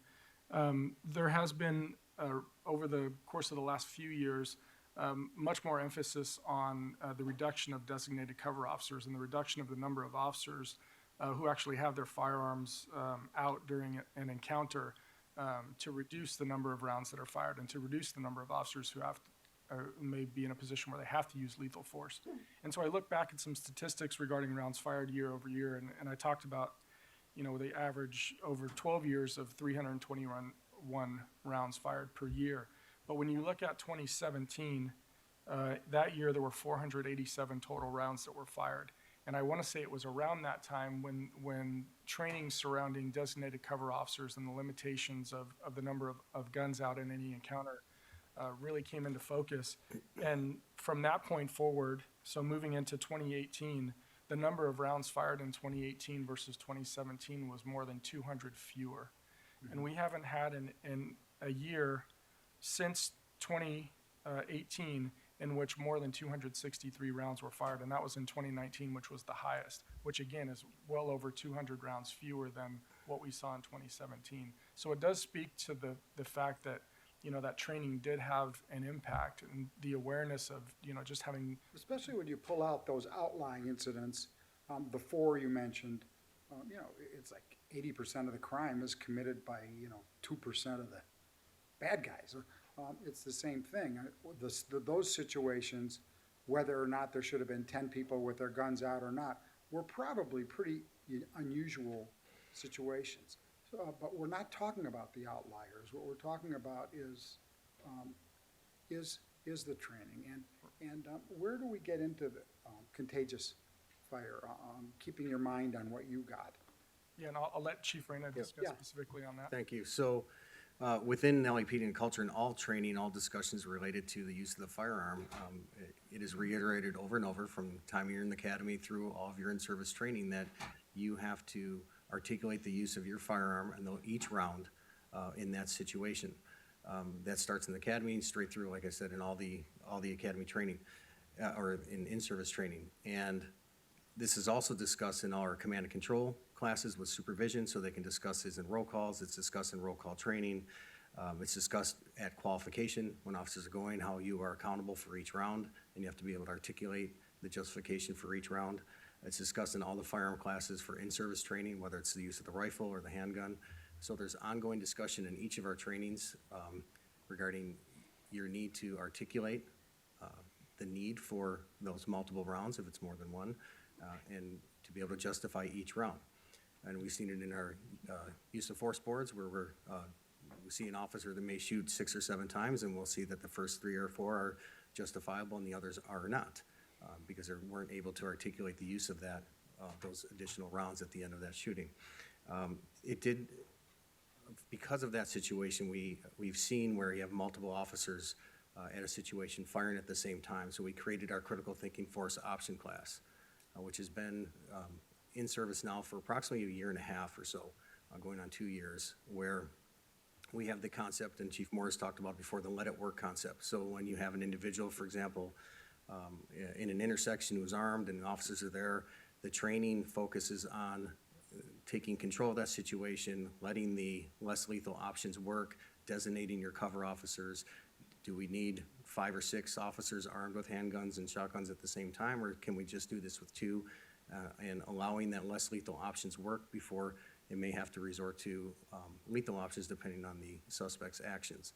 So we've rolled out that training. I want to say we're close to about 2,000 people have been through that training already now, 2,000 officers, and we're going to continue to roll that out each week. We have one of those courses going, and that's really a great conversation with our instructors and the officers there about slowing that situation down, allowing the less lethal options to work, and if it has to resort to lethal options, that there are designated people that are assigned to do that and not having multiple people with firearms out. So that basically is talking about adjustments made on site during situations, saying, wait a minute, we don't need, I've seen it on the camera sometimes, we don't need 3 of you doing this same thing. We can pull it down. And that's a good training thing. That's correct. That's a good way to do it. Commissioner Sobroff? Yes, sir. Chief Reyna, are you saying with respect to the training now, with respect to what Commissioner Sobroff is talking about, this contagious firing, and with regard to the cover officer, that we now train officers as, together at one of the training facilities? You're going to be the primary officer, you're going to be the cover officer. So a scenario comes up, video, whatever, and the primary officer will take the shot versus the cover officer. Is that the type of training that we're talking about, or are we talking classroom instruction where? It is practical application. It's classroom and practical application training for the officers and the supervision. It's discussed in supervisor school also, when the supervisor gets to the scene and sees people with their guns out, to take control of that situation and only designate certain cover officers. But that class does go into the role of the less lethal officers and the need for less lethal, and the role of the cover officers, and to make sure that we have an adequate amount of cover officers, but not too many, not too few. Thank you. Sorry. It's finished. Thank you. Commissioner Kalante? Thank you, Commissioner Briggs. Thank you for a very thorough report. There was so many things I wanted to just really think about and how we can solve. But one of the things that I would recommend. Well, one, I want to underscore Commissioner Souther's point about tracking de-escalation. So if there's a way for maybe supervisors to track when there's successful de-escalation, I think it's a really good thing to track. I feel like once we're tracking, it seems to like manifest more in how we do it, right? Because it's something that's important and that's valued by the department. And just figuring out the mechanics of how to track it, right? Either sergeants that are out in the field, so, and can document when there's like excellent de-escalation happening. So I want to underscore that Commissioner Souther's point. The other thing, I think that this is part of what I've been thinking about, and also was brought up by Commissioner Briggs, is like, what do we do? I mean, I was astonished to see, even just the victims, the Hispanic victims of crime. I mean, some of it is nuts. It's like 43% rape, right? And robberies and aggravated assaults at 49. Even the stops are the highest for Latinos. So it just makes me think, like, what can we do? And we can't police. We keep saying we can't police our way out of it, right? So I'm wondering if I saw the overlay you did with mental health and then the crime, right? That was excellent. So I think it would be beneficial, and I don't know if this is something that could be done like soon versus like waiting for next year's report, but an overlay of some of the like the poverty demographics, like overlay poverty, unemployment, because I think those are the things that Mayor Bass is talking about. Like and then we can make a point for bringing certain types of resources to these communities. But if we don't see them overlapped, and I'm sure somebody has done it, but I think it merits for us to do it, because we're always, kind of seen as, oh, you're just asking for more police officers. But yes, we're asking for more police officers, but we're also asking for more investment in these communities, right? So if there's a way to get those demographics overlaid with, I don't know if you could do it by RDs or by divisions, but where you can see the hotspots, and if there's a connection, I'm assuming that there's a connection between the hotspots and poverty and unemployment and other demographics. I think it would be really important, and it behooves us to showcase those as like, here's like what's really happening, right? It's not just crime. There's like other things that as a city we can start focusing on. So if there's a way to have that presented back to us, I think that would be wonderful for as a department that we're really thinking about service to our communities and our core values of really improving our communities. Certainly that data is available. I don't know that it's like unemployment, poverty, those like demographic issues are necessarily broken down by RD per Probably se, not but RDs, but right. by area certainly, and I don't think it would be that difficult to overlay something. And Commissioner, our reporting districts are broken down by census tracts. That's what makes yeah, them we can up. do it by census tract then. So Yeah. census tract data, but what I'm gonna ask is, I'm gonna ask operations, Commander Spell, with our public engagement, that portion of the organization.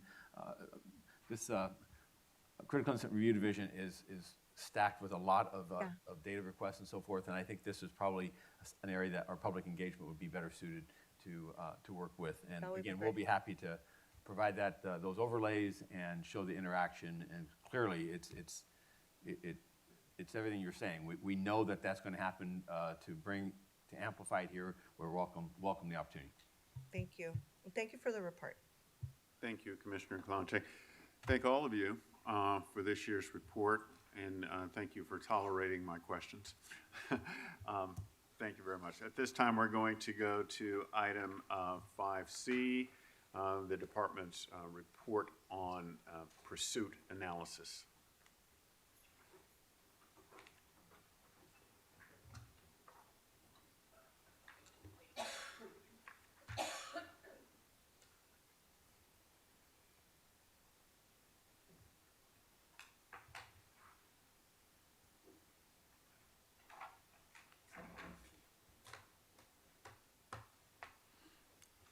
Good morning, Commander. Good morning. Good morning, Chief. I'm Deputy Chief Don Graham of the Commanding Officer of Transit Services Bureau.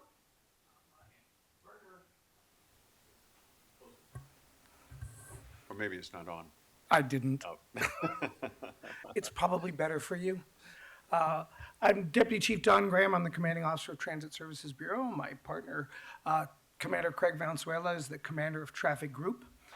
We are here today to respond to questions that were asked by the Board of Police Commissioners in regards to pursuits and a statistical analysis of pursuits going back to 2018.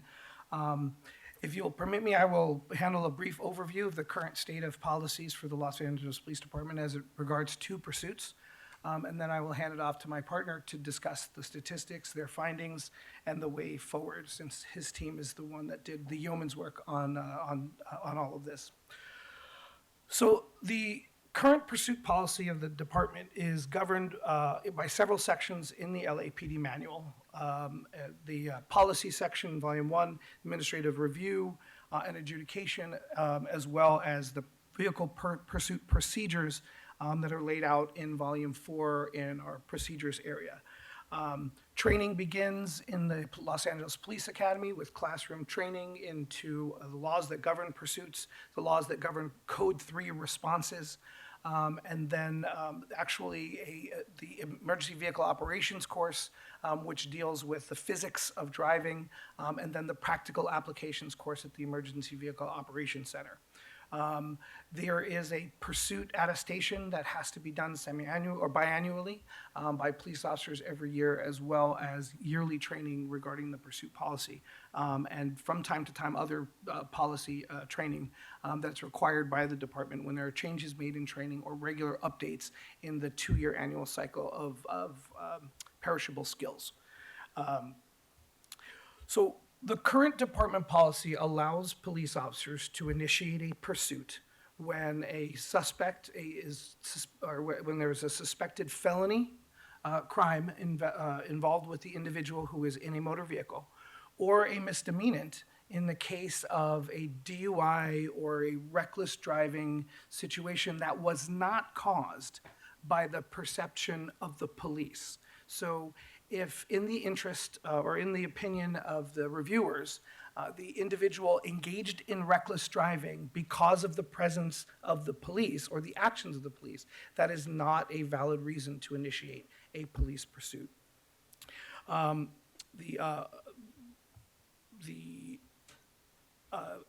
the initiation of a pursuit, or in many instances where police personnel feel that a pursuit is imminent, for instance, if they run a vehicle and that vehicle comes back as wanted, armed, and dangerous, or a stolen vehicle, or they recognize that vehicle from a crime bulletin or even an investigation that they had participated in, they will broadcast that they are following that vehicle and request additional units, a supervisor, and an airship. That package is required and is automatically initiated by Communications Division. When a following is initiated, or if in a spontaneous instance that police officers see and immediately respond to the actions of a suspect by going in pursuit, that package is required to be brought into play. The supervisor obviously is brought into play for command and control over the pursuit. The airship is brought into play for both the role of coordinating the pursuit and the eventual, if it is called for by policy and by the supervisor, to revert into tracking mode, where the airship will take over the pursuit following the suspect while the officers drop back in an attempt to lower the speed of a pursuit. The incident commander of a pursuit may request additional resources. And I think that this particular portion of the policy, which we spend a lot of time reviewing as supervisors, which is the adherence to the requirement that there be a supervisor and 2 units unless otherwise authorized by the incident commander. There is a risk management role that plays, there's a resource management role that plays, and then there's the department's responsibility to the community. Minimizing the footprint of a pursuit both plays the role of, plays into all of those roles. As you can probably imagine, police officers involved in a pursuit, this is a high adrenaline situation. And so sometimes the very broadcast of most officers about a pursuit and the updates about the location of a pursuit will cause other police officers to react to that, just like an officer needs help call. And so strong command and control by supervisors at scene to ensure that the package is sufficient enough to handle what they're dealing with. So if there's multiple suspects in the vehicle, if we know the suspect is armed in the vehicle, the suspect's actions in the view of the supervisor bring about that the supervisor is going to initiate a pursuit intervention tactic like the pit maneuver, which would require an additional unit, then that supervisor can bring in additional resources. But without any of that, minimizing the footprint accomplishes all three of those goals. And once the pursuit package has been initiated, it is the protocol of Communications Division to broadcast that the package is set and for all other units to discontinue their pursuit. The supervisor's role in the pursuit obviously is command and control and at-scene command and control. They are required by policy to declare themselves the incident commander of that pursuit over the air so that there is no mistaking who is running that pursuit. Their responsibilities are to continuously assess the pursuit and ensure that it's occurring within department guidelines, directing units during the pursuit, authorizing additional resources or the utilization of a pursuit intervention technique. We talked about the pit maneuver, but also the deployment of spike strips as well. Post-incident management and the termination of the pursuit if that supervisor deems that the pursuit is too dangerous and has passed the bounds of the balance test.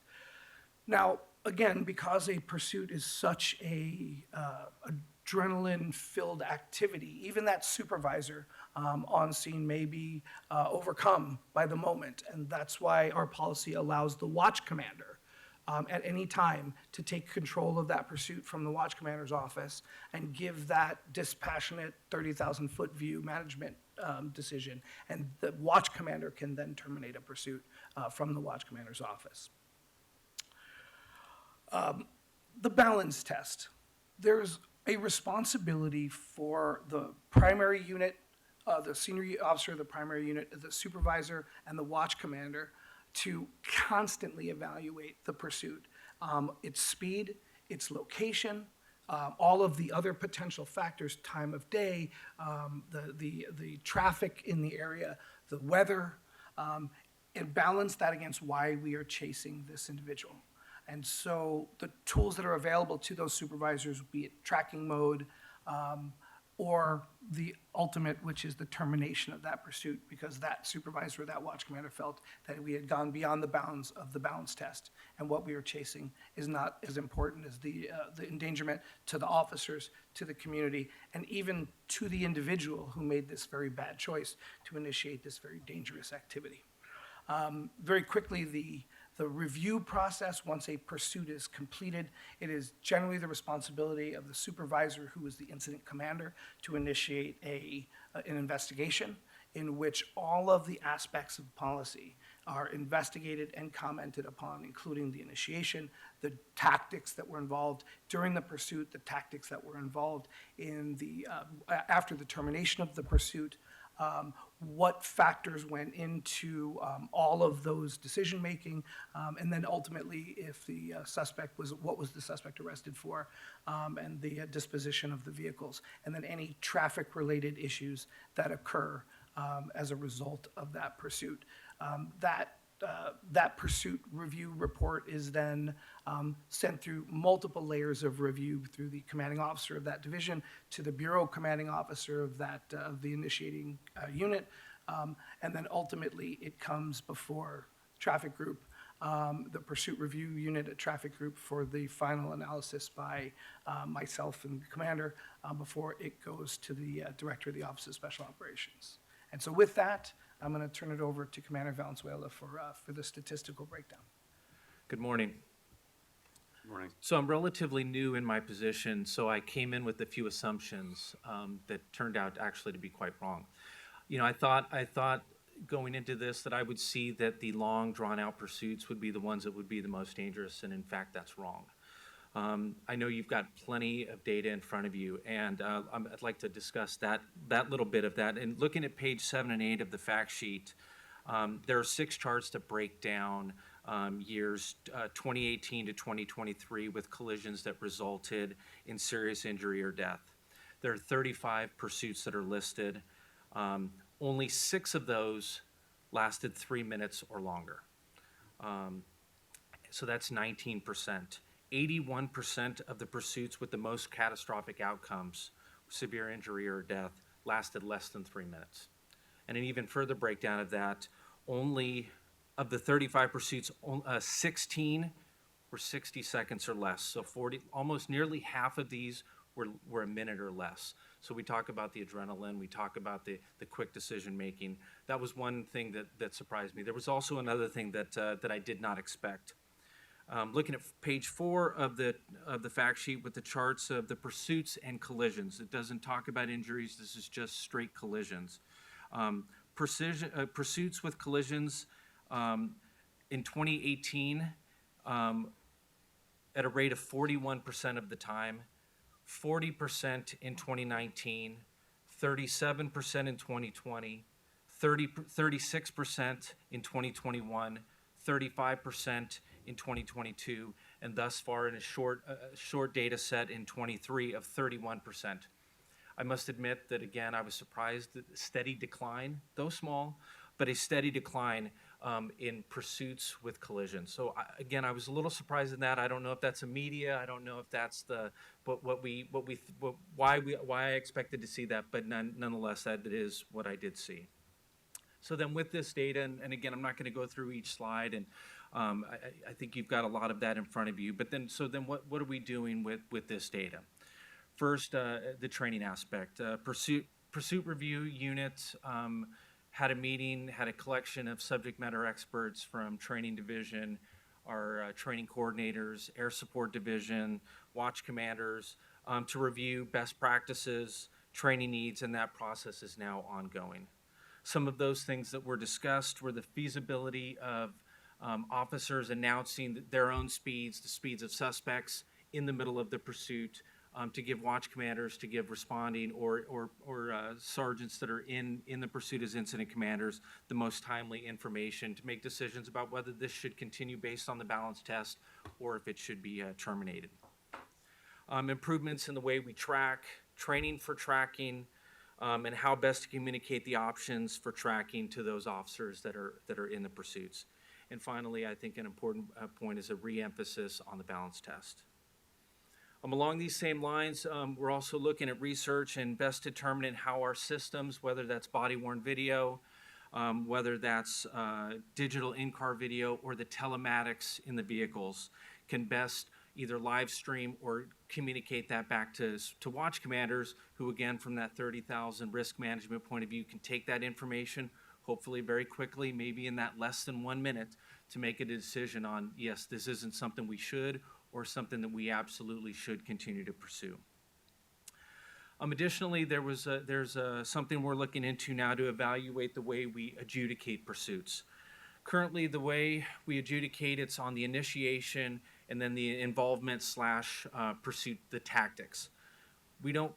Built into that pursuit tactics and the involvement is the officer's driving. We don't comment, we don't have something that specifically says, hey, we're looking at your driving. So one of those proposals is, should we pull driving out from anything else and have that as a standalone point at which we are going to judge officers, the way they drove, the manner in which they drove, and whether that was safety and built within that balance test. Additionally, finally, there are two devices that are being evaluated and looked at. The first is a system that would somehow lower a rope from the front of a police car, a heavy-duty nylon rope, to entwine in the axle in the steering system of a car, to be able to slow that car down. The other car, not the police car. Correct. Hopefully not the police car. Yes, sir. And then the last one is some sort of GPS. Can we launch it from the police car, whether it's embedded in some sort of, for lack of a better term, goop, or something that sticks to the car, and thus allow it to, officers can back off, and then some sort of coordinated response to, as that car continues on, that we can coordinate some sort of response based on what the car's doing. With that, I'm finished and happy to take any questions. That'd be tactical goop. Use it in my hair. Yeah. Chief Graham and Commander Valenzuela, thank you for this report. As you're aware, this year alone, we've seen several devastating injuries as a result of police pursuits. I'm not saying that the cause of the accident was, our pursuing a suspect, but and that our officers were injured. But a number of third parties were injured or killed. And it's raised the specter that pursuing suspects may not be the best avenue under these circumstances, unless, of course, the pursuit was someone who was wanted for, say, for example, an immediate bank robbery or some assault with a deadly weapon or a murder suspect. I guess what we're struggling with is, where do we draw the line? I see these policies. I understand the balancing act that we go through. The average patrol officer on the street, what can we teach him to engage in critical analysis as, do I initiate this pursuit on this suspect at this time? And admittedly, I've looked at the circumstances of what we've seen this year alone. One was early in the morning. Nobody would think that someone would be up at that hour, but unfortunately, someone was killed during a police pursuit. What else can the department do to help our officers engage in this type of critical analysis to mitigate and or minimize the citizens from being injured, as well as the officers themselves? Well, sir, I think I can speak for my partner when I share with you the concern that we have, because either myself or the commander was at each one of those incidents that you refer to. And in fact, in the one that I responded to in Panorama City, the next night, my oldest daughter had a friend over, and it turned out that one of the individuals was her uncle. So now it's in my house. So it's going to be hard, sir. The public has been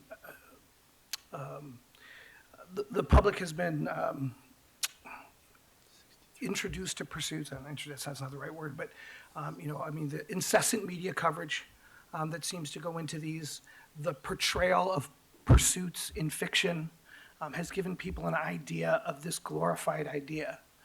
We know, as managers and as police officers, that this is the most dangerous thing that we do. The previous presentation about shootings and firearms is very critical, but these are 3,000-pound bullets that are driving around in high speeds in our city. I think that our overview of our pursuit policy shows a very well thought out idea that we put these policies together with those thoughts in mind. Reducing the footprint in the community, reducing the ability for us to influence that, initiating the tracking policy, training to the tracking policy. We train our officers now to evaluate, even in the initiation of the pursuit, do we have a license plate? Do we have a known suspect? And can we catch this person at another time? This is my 28th year with the department, and that's not something we discussed in those roll calls when I was a rookie officer. So we continue to evolve those policies to take a look at that. I think what the commander talked about and what was revealed as those first 60-second adrenaline pieces.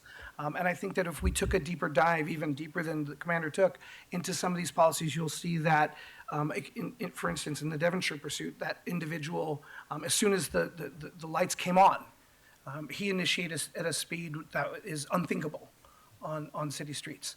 And so how do we, and this we're in the infancy of these discussions, how do we recommend tactics to our officers so that we can mitigate that first 60 seconds, that first 3 minutes of that adrenaline rush? Maybe we look into changing lanes while we're putting the package together so that we're not, because it's not just the officer's adrenaline that's ramped up. Clearly, it's the suspects. So to try to mitigate that ramp up of adrenaline. So these are the discussions that we are going to have moving forward as we look at continuing to evolve this policy for not just for the safety of our officers, but again, for the safety of the community and also for the safety of the people who, let's not forget, are the ones who made the bad decision that initiated this activity in the first place. Thank you, Chief. Commissioner, and if I could weigh in on this as well. Sure. So tragically, earlier this year, beginning part, we had 3 individuals that lost their life, 2 involving a stolen vehicle in Foothill.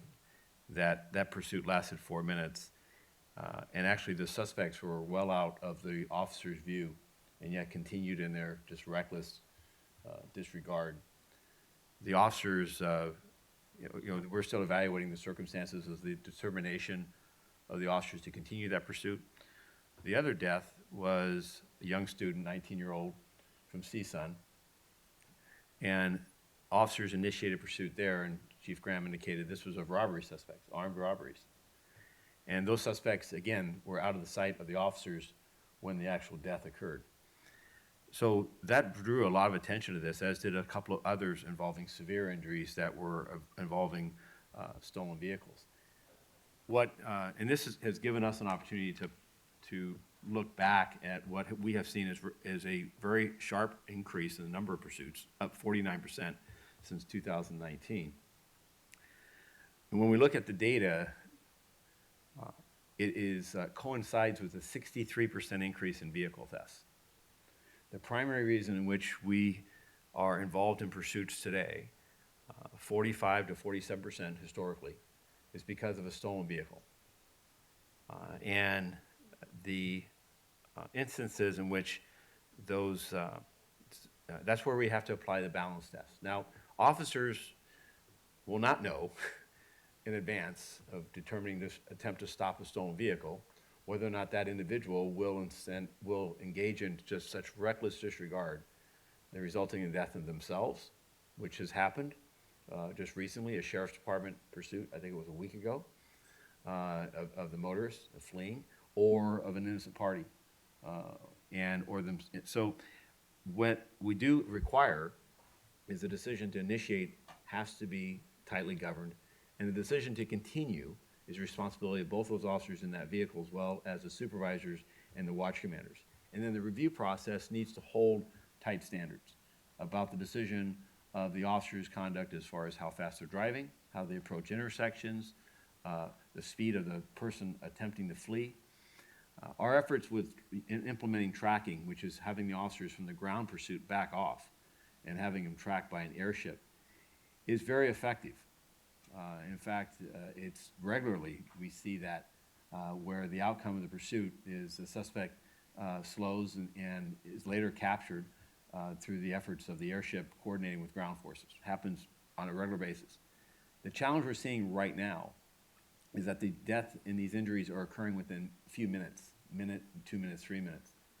And to this point, I think it speaks to the larger issue, which is there's got to be staunch consequences for people in a stolen vehicle who engage in a pursuit. It can't be just seen as, well, of course they ran, they're in a stolen car. I don't really think the answer is to stop chasing or stop the efforts of initiating a stop of a stolen vehicle. These are livelihoods of people who've lost their only means of going to and from work. And agencies that have adopted those do not promote an air of responsibility in those communities. People don't stop stealing cars because they recognize the officers are prohibited. I think the technology we've got to work on is this issue of feedback to an independent supervisor, to a watch commander, that can live stream this and understand what the conduct is. In the interim, we will implement officers, reporting their speed. That road conditions and speed should be something that an officer utters. And that's our system of supervision. We've got to make sure watch commanders are asking, what is the speed? What is the traffic conditions? So that an officer is not getting a tunnel vision. So the officers in that, both of them there, recognizing that there's another voice asking them the management of that pursuit to remind them of that balance test. At the end, these technologies, though, in the training and the policies, this is one of the most dangerous activities that we're engaged in. We'll continue to work on this. I'm encouraged that auto theft is down 10% this year. I'm encouraged that there are, as we exit the pandemic, that perhaps we're going to see a reduction in the primary reason in which we see ourselves getting tangled up in a pursuit, which is a person in a stolen vehicle. And I look forward to, the department working with, and under the commission's leadership. And by the way, this is a significant issue with Mayor Bass as well, is how are we managing this and how do we reduce the risk to all parties involved to the maximum extent possible, while also recognizing the dangers that these individuals pose in these stolen vehicles, because many of them are involved in reckless, senseless driving, as well as crimes and other impacts on public safety by the fact that they're in a stolen vehicle. So this idea of, well, it's just a stolen vehicle, that creeping into the conversation can be a very dangerous one when we recognize that deterrence has to be that there is also accountability, that there will be, there's consequences for individuals engaged in this. So just a couple points I wanted to identify. I want to thank the Chief Graham as well as Commander Valenzuela for their work on this, and we're not done. We have, because I do think that this increase is that everything needs to be looked at and continued to be refined to improve these outcomes. Thank you, Chief. Commissioner Sobroff, any questions? I don't. I like it. The technology of the, is interesting, and I'm sure it's very flawed right now. I mean, I'm sure that it's going to be second generation, third generation. The concept of, it's a real de-escalation concept, especially if the person doesn't realize that there's a GPS machine on there. So I hope technology comes around and picks it up, because it's not just an LA issue. It happens all over the country all the time. And the chief's point that somebody driving a stolen car is much more likely to be doing something else beyond the stolen car to impact public safety, I think is an important thing. You can't just limit it to, oh, that person's going to get into an accident or else everything's going to be great. No, probably not. Thank you, Commissioner Sobroff. Commissioner Kalanche. I think similarly, I have like this moral dilemma because I saw that half of the pursuits are stolen vehicles, right? And they do lead to death and injury, and many times, third-party individuals that are not involved. So like, where's the fine line, right? Like, so that's like the moral dilemma for me. It's like, do we really need to pursue stolen vehicles if it's gonna lead to like some tragedy, right? But then again, like, that's lawlessness, right? So then that's a fine line that we have to like walk and figure out like what we can do to limit the outcome, like the negative outcome, right? So there's no question, no, it's just like this dilemma, of, how we proceed, right? So, but thank you for the report. Thank you, Commissioner Kalanche. Commissioner Shields. Thank you. And yes, thank you so much for the report. Very enlightening. And I too did not think that I had different assumptions, just as you did. I do want to dig in a little bit more on the stolen Grand Theft Auto. So these are just stolen vehicles. This isn't, in connection with the carjacking, or would carjackings fall into Grand Theft Auto stolen. No, that would carry the higher charge of 212, so Okay. they would be considered felony pursuits. And so I am interested in kind of coming off Commissioner Kalanche's comments and also the chief's comments that I do know that there are other, jurisdictions that do prohibit police chases for Grand Theft Auto. And I'd love to know if there's been any kind of comparison. I know, Chief, you mentioned that, has there been a significant increase in auto thefts from, in those jurisdictions after they had that policy? Can we expect something similar here if that were to happen? Because I am increasingly concerned given that of the number of auto thefts that have continued, and completely agree, these are people's livelihoods. It has to be done. But this is hopefully where potentially other technology can come in, and the backing away can happen. And so wanted to understand that dynamic a little bit more in terms of, have we really seen in other jurisdictions that have prohibited the pursuit of Grand Theft Auto, leading to, in fact, a very significant rise in auto thefts, or is it kind of still the same kind of steady increase we haven't seen? And also, just in terms of the technology, I think the technology is, very cool and interesting. I definitely would want to know more about the Star Chase. I believe Denver is using that. That's the Goop with the GPS.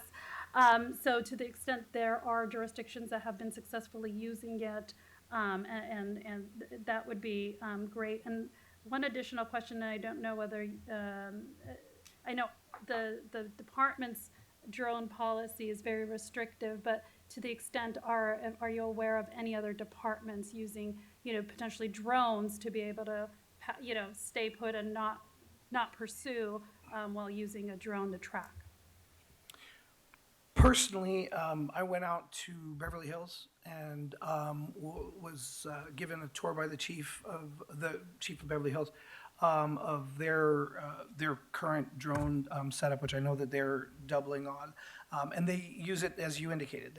There's a drone that they send to potentially brewing critical incidents, and they utilize that drone for surveillance purposes to follow off the suspect, to mitigate the potential for a police pursuit, and to maximize the capture of that individual. So that's the only one that I know that firsthand. And the chief of Beverly Hills is very happy with the system that he has. In fact, to the point where he went back to his city council and asked to double the capacity there. So, I mean, we'll add that to our research for comparison. What's the battery life for something like that? 20 minutes? It's fairly significant because the drone itself is, I mean, this is a commercial drone because they landed it on the tarmac while we were there, and the batteries are, pretty hefty as well. So, but their normal functionality is to have it launched, and it is a very robust system that they have over there. But again, we can add that into our comparison. And one of the other things I think that we also need to look at is the evidence of stolen vehicles as a component of our hit and runs. Because I think that also has to be looked at as well, because somebody in a stolen vehicle, and I think that just anecdotally, thinking about the big investigations that I've been briefed on by our traffic divisions and the solutions of that, there's a high concentration of stolen vehicles involved in felony hit and runs. Thank you. Anything further? Commissioner? No, thank you. Thank you, Commissioner Shields. Commissioner Suthers? Yes. Well, first, thank you for the report. Just two quick things. I like the idea of officers announcing their speed during a pursuit to give you some situational analysis and some real-time information, especially if you don't have an airship that's tracking the officer and the vehicle being chased. The only other thing I'd add, as you know, drones are being used extensively now across the country. I'd urge you, if you're going to look at drones, go to Chula Vista. They have an incredibly robust program there, and they have a variety of launching options, and you might be pleasantly surprised. Thank you, sir. Thank you. Thank you, Commissioner Suthers. At this time, I believe there's no further questions, so I move that we approve the department's report. Is there a second? Motion's been made and seconded. All in favor, say aye. Aye. Thank you both. Thank you, Commissioner. Thank you. It's been informative. At this time, we're going to go to item 5D on the agenda, the department's report on youth development programs.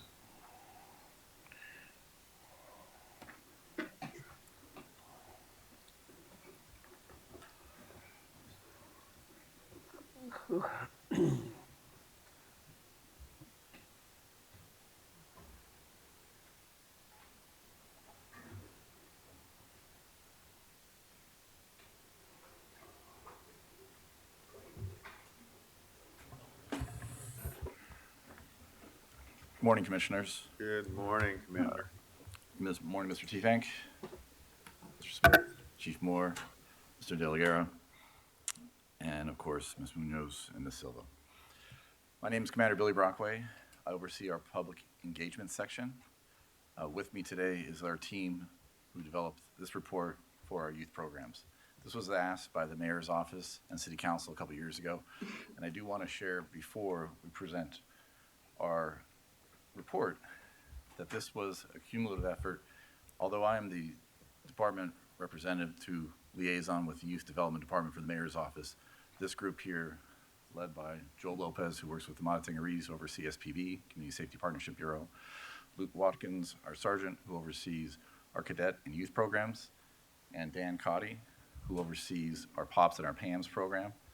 We sat down with the Mayor's Office in great extent to have discussions about the robust youth programs that the department has had over the years, where we were in the past, where we are today, and where we're moving forward. Behind me is also Mr. Booker. Mr. Booker, as you read the report, oversees our community relations section, which develops liaisons with different groups throughout the entire city to have. That he jumped over 4 chairs to get to where he's sitting. So I just want to point out. In our walkthrough, he did still 5, in pretty sir. good shape. I wouldn't want to mess with him. Yeah, Mr. Booker is an amazing friend and a mentor, and very athletic. So this group that when we met with the Youth Development Department, Ms. Salazar, we had some great discussions about what the city looks like, what we're doing, and again, as I mentioned earlier, where we're moving towards. So I know it's been a long morning, and now we're into the afternoon. So if you're okay with it, Chief, if you're okay with it, what I'd like to do is do a little bit of a brief overview, cut to each of our team members here to have a quick 2-minute discussion, and then answer any questions that you may have for us. I would appreciate that since we've all read the report. Yeah, So, I'm please here for you, proceed. sir. I'm here for you. So, as I mentioned, I oversee public engagement section, which is our office of operations. So we have 4 core youth programs historically that we've overseen since 1962. And that starts with our cadet programs, then our junior cadet programs. Then we get into our Jeopardy programs and our PALS programs, our Police Activity League programs. So without getting into too much detail about our actual numbers, I'm going to defer to Luke, Sergeant Watkins, to have a little bit of discussion on each one of those sections. Then he's going to kick it back to me, and then we're going to go into our POPs and our PAMs. Luke, please. Good morning. So I'll start off with our cadet program, which is our signature program. Our cadet program, we look at young kids, and we select young kids that are 13 to 17 to come into our program. Have to have the GPA at 2.5. At one point in time, it was a 2.0. Back in 2019, we wanted to establish a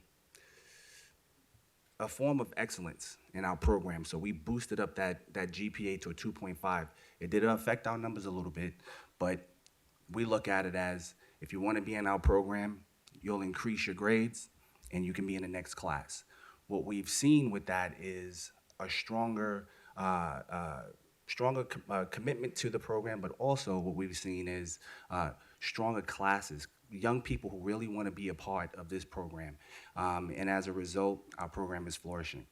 The cadet program, we have a 15-week youth cadet academy in which what we try to do is introduce forms of different trainings and concepts. One of those concepts is effective communication, and we also go into areas of good decision making. After this 15 weeks, you graduate, you become a cadet, then you're fostered out to one of the areas and you're a part of that cadet post. Our next youth program is our junior cadet program, and we look at young kids that are 8 to 12. And in that what we do is it's more of an after-school program where young kids can come to the police station, they can do their homework, they can be introduced to the police profession in hopes of going into the cadet program at a later time once they reach that age. Then we move on to our Jeopardy program. Our Jeopardy program really is an at-risk youth program that tried to identify young people who are going down the path of gangs. What we do is we get with the parents, we talk to the parents, and we try to get them into these programs, and we offer them activities such as tutoring, counseling. We try to get them off the streets and into the station so that they'll have something to do, but also we hope that our other programs that are going on, that they're inspired by those programs. And then our PAL program, our Police Activities League. Police Activity League is, to me, is a very outstanding program. We have these PAL chapters that partner with our department and create programming, youth programming for our youth, which our officers are involved in. And those programmings often come in the form of some form of a sporting activity or recreational activity, but also education. And that pretty much sums up all of our youth programs.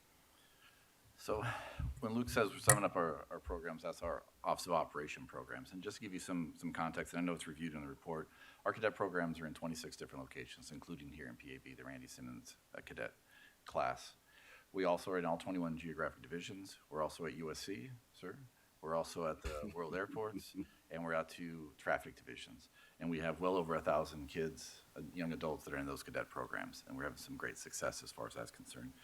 The junior cadet programs, we're in 18 out of 21 geographic divisions. We have about 450 youth that are members of that. Our Police Activity League, we're in 8 out of the 21, we've got 462, and then our Jeopardy program, we're in 5 out of the 21, we have 448 cadets. And these cadets, Luke said it very well, it's about mentoring, developing, and really creating a safe environment for kids to learn and to play. And so with that, I'm also gonna kick it over to Sergeant Dan Cotty. Sergeant Dan Cotty oversees our PAMS, Police Magnet Programs, which is a collaboration with LA Unified, in which we have well over 1,000 kids. We are in, right now, 9 LA Unified School Districts, 7 high schools, 2 middle schools, and we're expanding in the fall to a 10th middle school, which we're looking very forward to that. Also oversees our POPS program, our Police Orientation Preparation Program, which is at the ARTC, the Recruit Training Center, as well as we expanded this year into Valley College. And we've had some tremendous success with these kids going to junior college, and he'll go into a little bit about our affiliation with the junior colleges and the education that they receive, and then preparation for college and a career in law enforcement. Dan, to you, sir. Hey, good morning. The PAMS program started in 1996 with Roberta Weintraub, started both the PAMS program and our POP program. And we still have a lot of support with our LA PAMS Foundation with Ira Krinsky, who works with us and helps fund our program so we can keep them going strong. That was Roberta's husband. Correct. Yes, sir. What the program is initially the PAMS program started as a program to recruit homegrown officers for the Los Angeles Police Department. That was the vision behind the program. Having been around the program for a long time now, it seems to me that it really develops leadership and character building, prepares students for a career in law enforcement or public service, and supporting and encouraging academics and community service and preparation for higher education, and exposing them to law enforcement by establishing a relationship between law enforcement and the community. These students start in 6th grade as 12-year-olds, and we have an officer at each one of the middle schools, and our soon-to-be 3rd middle school, and they work with them on shaping them, mentoring them, and developing their character skills and their leadership. And hopefully those kids from our middle school move on to one of our 7 high schools, where we also have an officer from LAPD as well as school police, which is Chief Zipperman's supported the program and given us an officer to help support this. And these 2 officers really mentor and guide these students all day long. From when they get there at 6:30, these kids come into their office, they mentor them, they talk to them about their problems, and they help guide them through that difficult journey of middle and high school, which can be very difficult for a lot A lot of these kids come from difficult backgrounds and have a lot of issues going on, and these officers become the parent model for them.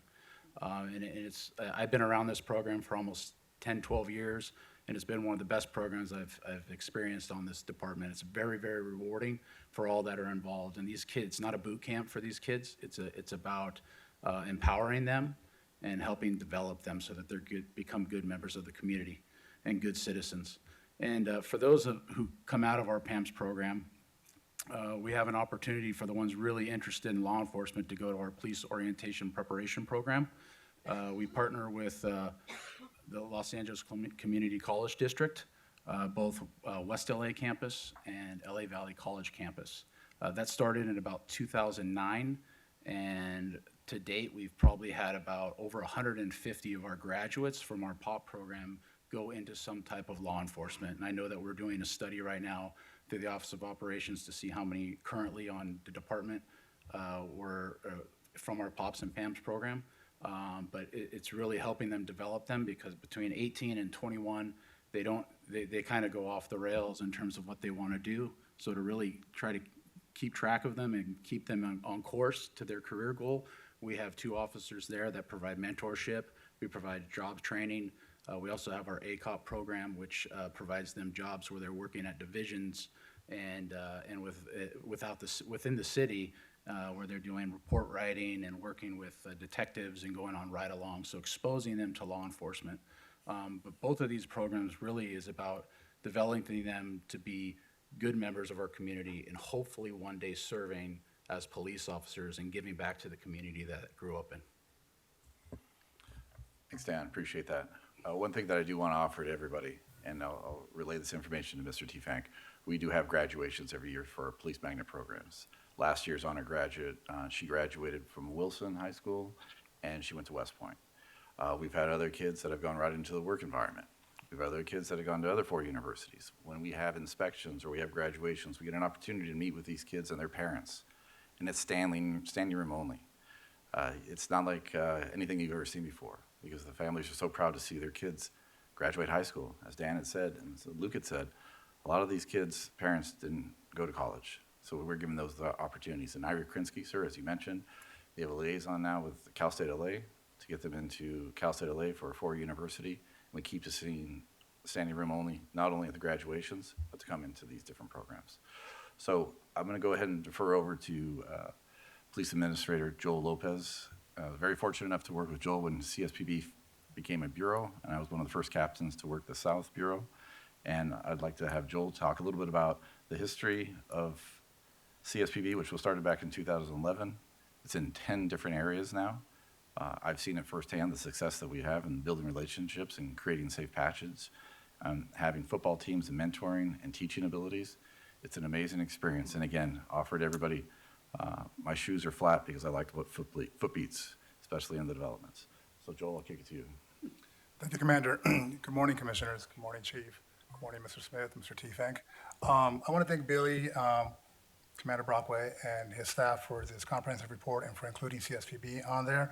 I think they provided a very thorough description of CSPB, our policing philosophy, our history, and some of our programs. What I'd like to do in the interest of time is just give you a little more context about our CSP programs and how our officers engage, and really what the role of our officers is in our youth programming. CSPB addresses the root causes of crime by emphasizing relationship building rather than relying solely on traditional crime suppression models. One of the interesting things about our program is that we don't have dedicated YSOs, youth service officers, in the way that Commander Brockway's team has. Our officers actually are guided by the 5 components that make up the framework of CSP, each of which furthers the ability to cultivate community wellness and resiliency. And the 5 components that our officers are asked to balance are community engagement, public safety, safe passages, enhanced community capacity, and then wraparound programming. And wraparound programming, not only for youth, but also for, recently we've started doing programs for seniors. We've recognized that a lot of the seniors don't have programming that's focused on them, and that they don't have any dedicated resources at some of the developments. So, our officers are really tasked with working within those 5 components, balancing. Our CSP sites are comprised of 10 officers, 1 sergeant, 5 P3s, and then 5 slow officers, P3 plus 1s. And those slow officers really are tasked with doing the community engagement, following those 5 components, and really at the forefront of our youth programming. Our commitment to youth programming stems from the belief that crime reduction can be achieved in large part by providing opportunities for young people to realize their full potential. Some of the current youth programs offered at the 10 CSP neighborhood engagement areas, or NEAs that we call, started through the efforts of CSP officers. In 2011, when we started CSP at the 3 Watts-based sites, Nickerson Gardens, Jordan Downs, and Imperial Courts, and then in Ramona Gardens, there wasn't a lot of programming. When we started doing our footbeats, we recognized that in those communities, the only program that was available was really through Rec and Park and some of the gyms. And some of those gyms, to be quite frank, at the time, were not really providing programming. They had somewhat been taken over by the criminal element, and they were not safe spaces for folks. One of our signature programs that we started in 2012, recognizing that there are no sports leagues in Watts, that our kids could not go to Ralph's or some grocery store and enroll for Girl Scouts or for football programs of any sort because they didn't exist in Watts. We started football. One of our officers reached out to the Southern California Pop Warner League and said, hey, we want to provide opportunities for our youth to engage in football, to provide alternatives to them. And so we started the Watts Bears at the time with support and funding from the Housing Authority. Our officers, through their footbeats, through going through the gym, to working with the schools, began to recruit and put together this ragtag team of Watts Bears at the time. And the Housing Authority provided funding to, pay for their uniforms, for their helmets, to get them suited and booted. Those of you who have ever done youth football know how expensive it can be. Another signature program that we started was the Girl Scouts. There had never been a Girl Scout troop in Watts. And so what we did with that program, again, our officers working as a safe passage component, started working with the schools, and they recruited teachers. They recruited the principals at these schools. They secured space at the schools where they could meet in a safe environment to begin doing Girl Scouts. Again, utilizing our funding through working with the Housing Authority, we were able to pay for their fees. We were able to buy their little uniforms. And for the first time, we were able to provide programming for youth in Watts that kids from other neighborhoods, affluent neighborhoods, were enjoying. We were able to have those little girls put on their uniforms, and at that moment, at that second, when they put on that uniform, the Girl Scout uniform, they were no different than youth anywhere across the city or anywhere across the country. And so we continue to build those relationships. In 2020, when the Bureau was created, and we had expanded to 10 sites by then, as we went on our community engagement through our CSACs and our resident advisory councils and some of the other vehicles that we use to engage with the community, one of the questions that kept coming from the community was, what programs are our officers doing? What are they doing with kids that are this age? What are you guys doing? There's no programming here. And so part of the education process was really to kind of tie in Chief Moore's comments earlier, that shared responsibility. Really informing the community and the residents that CSP works with our city partners. We work with the Housing Authority, who manages the gyms and who provides funding and has contracts with dedicated youth providers in the gym. Boys and Girls, they brought in the Boys and Girls Clubs. They brought in Red Eye at Imperial. And so the Housing Authority has been a very important partner. We also tied in the city's workforce system through the community with the Community Workforce Development Department, and we educated the community on the millions of dollars that are available through the youth source, family source, that shared responsibility, and CSP partnered with those different providers to continue to expand access to youth programs in the developments.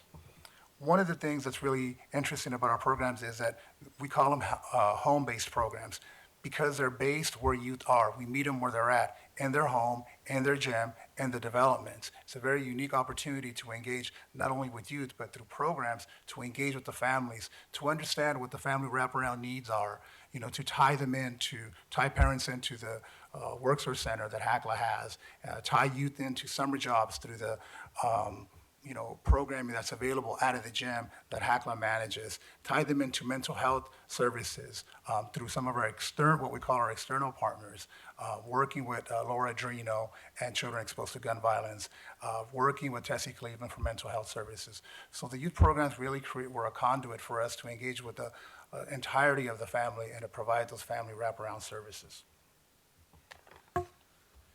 In a nutshell, you have a lot of the programs that are on here on this list, and I'm here to answer any question that you may have about the way CSCP engages in youth programming. Thank you very much for an amazing presentation. Look, I thoroughly believe in the mission that you're engaged in, because intervention at an early age like that is something that can redirect a child, particularly one who's at jeopardy, which is what I want to talk about for a minute, the Jeopardy program. It interests me because the mission there, as I understand it, as explained, is to try to intervene before a child gets involved in a gang. And that's an enticing thing in certain areas of our city. I mean, there are certain social dynamics that are going on there where the gang members are saying, we're going to be your family because you don't have one. Or your family is, what you do have is so dysfunctional, we're going to replace that. So my question to you is, how is the approach made to those kids who have these peer pressures that are tremendous on them, given their circumstances, to redirect them from what can otherwise just be an easy choice of going along, getting along with the people who I'm surrounded by? That's a great question, sir. And I'm going to answer that by saying it's the parents. The parents are the ones who come into the station and ask the front desk officer, do you guys have anything to help my child, because they're walking down this path and I don't want them to walk that way anymore. The parents are taking ownership of their children, and that's how we're getting those kids. It's the parents. Yeah, so I will share a quick story. I have a little bit more time on than Donnie. And it used to be when police were there, something bad had happened. We had an event at Harvard Park where we met with parents in open to have a discussion about what success looks like, because they themselves grew up in an area where there was gangs. They possibly could have been a gang member, and they wanted better for their kids. And they entrusted our officers who were there consistently on a basis to create a safe environment throughout a park. And we had an impromptu meeting. Chief Moore was there, and the gentleman said something probably more profound than anything that we could say about those parents. He sat there and he said, when I was a kid, the cops showed up, something bad had happened. I now see cops here, something good's gonna happen. And I entrust my kids to your officers because I know you're gonna have a safe environment. Give my kids structure and some consistency while I have an opportunity to go work. And you could have heard a pin drop, because that's the discussion we wanna get to. And I'll share with you what I do. If we walked out of my car right now, there's a football, a basketball, and a baseball in the back of it, and stickers. Because we look for that opportunity at CSP, at PES, at POPs and PAMs, to build those relationships, to have that conversation. Just last week with CSP and PES, we had a Days of Dialogue. That was an incredible success. Most people that have ever shown up. So it's a matter of having that conversation. But more than anything, as my mom taught me, listening and hearing. And that's what we're here to do. Great, thank you. Mr. Soboroff, any questions? Yep. A lot of times I'll sit up here and ask questions about stuff that I don't have much experience in. This I do. My little brother was 9 when I met him through Big Brothers. He had 6 friends. None of them had dads. 3 of those are dead. and 3 are lifers. I wasn't even a good big brother. I mean, I wasn't going to college. My little brother, the 9-year-old, is now 65. So I've got 56 years of experience with kids who were on nothing but a freeway to jail. And unless they get hit with these off ramps, like these social programs, they have no chance. What you're doing, my other experience, one was short, Rick and Parks. When I would see gang members walking with their kids to go into a program saying, I don't want my kid to grow up like me. I gotta do something. So then, for 22 years, I sit on this Weingart Foundation. And what do? Give $40 million away to programs that are efficient to keep kids from the positive reinforcement that they get from the gangs and the drugs and the cartels and the this and the that. And now the threats on their own family if they don't join the gangs, to put them into social service programs. And we hear all this stuff. Defund the police. Give the money to me. I can take care of the kids better.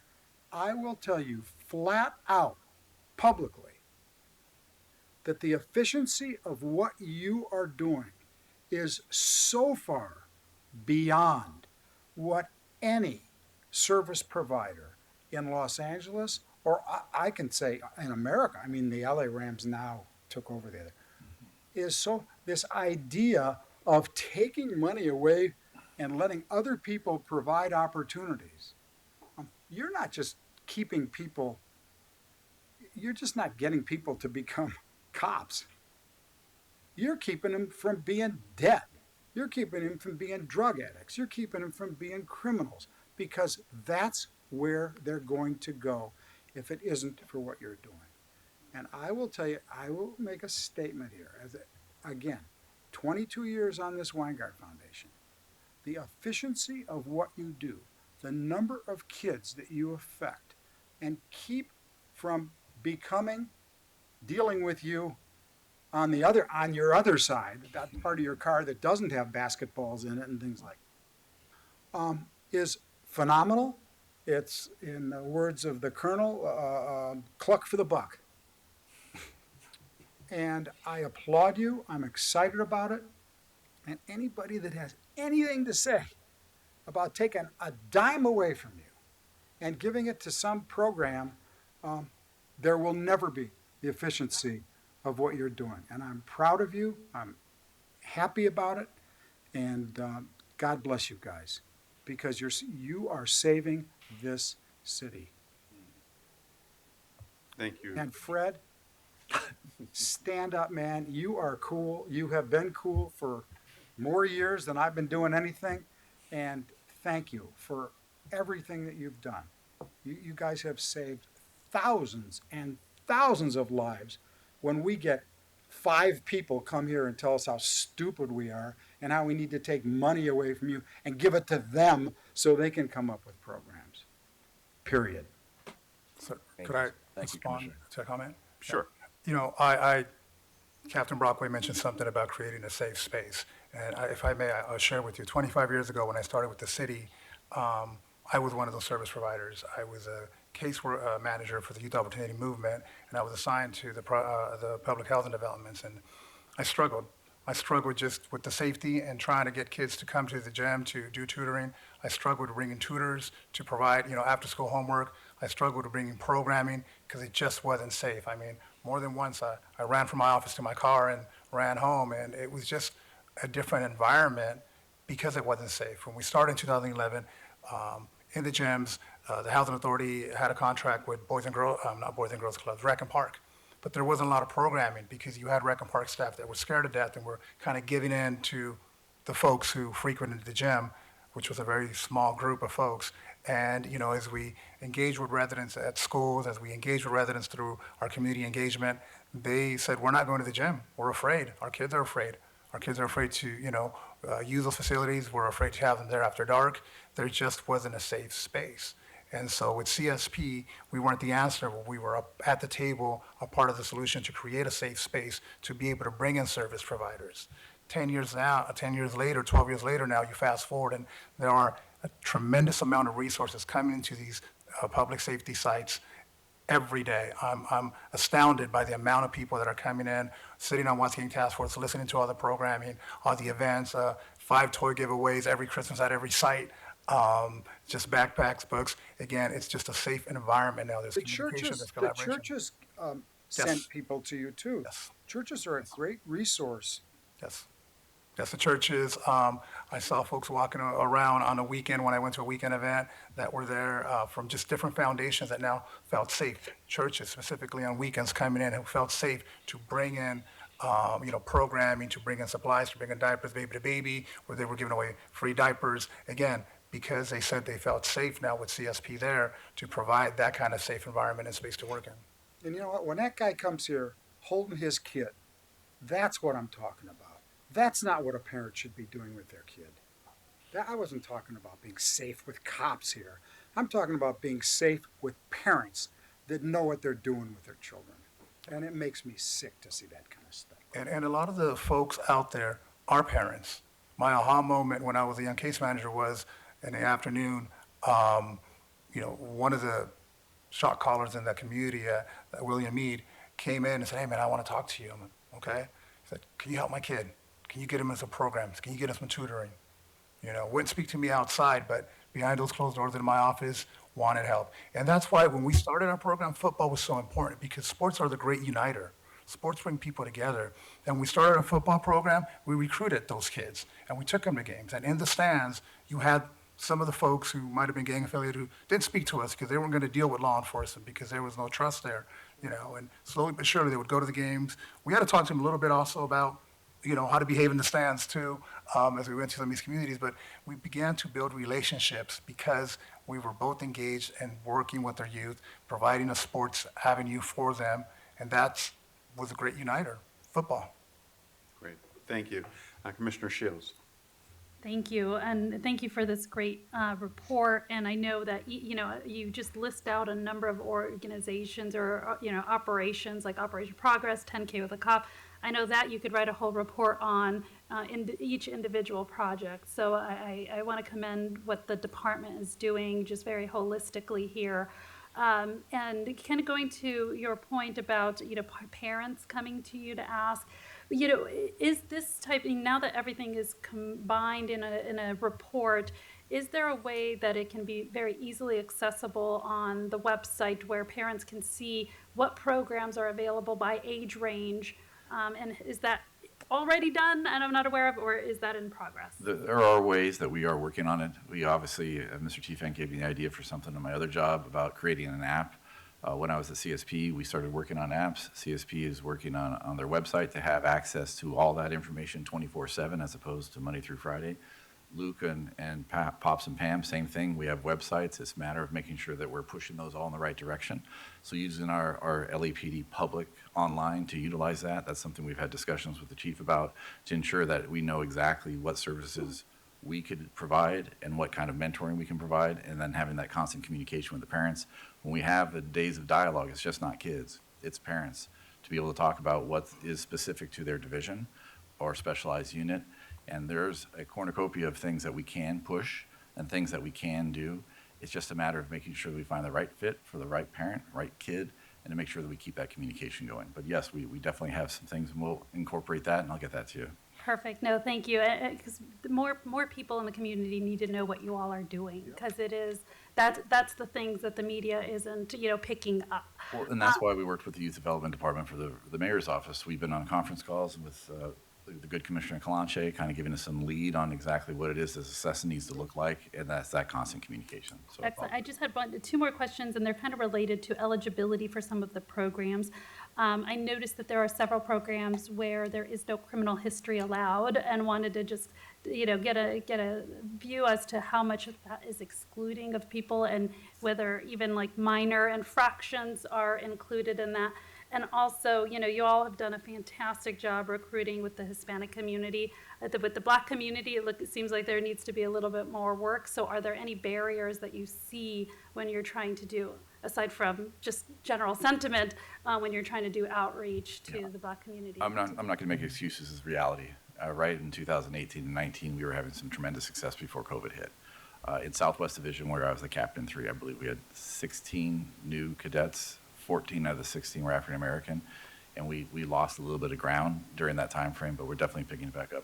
And I'll have Luke speak a little bit about to what our recruitment looks like as far as the churches are concerned, the schools are concerned, and then have Joel talk a little bit about within the developments, how the recruitment efforts within those developments itself. Luke? Could you repeat your question again, ma'am? I'm sorry. Sorry, it was a two-parter about not having any criminal record, and is that really a significant barrier for applicants? And would that include any kind of like minor kind of infractions or other things like that? And also just in terms of, there's been a lot of success with the Hispanic community to do, the numbers look great there, but, is there more that we can be doing for the Black community?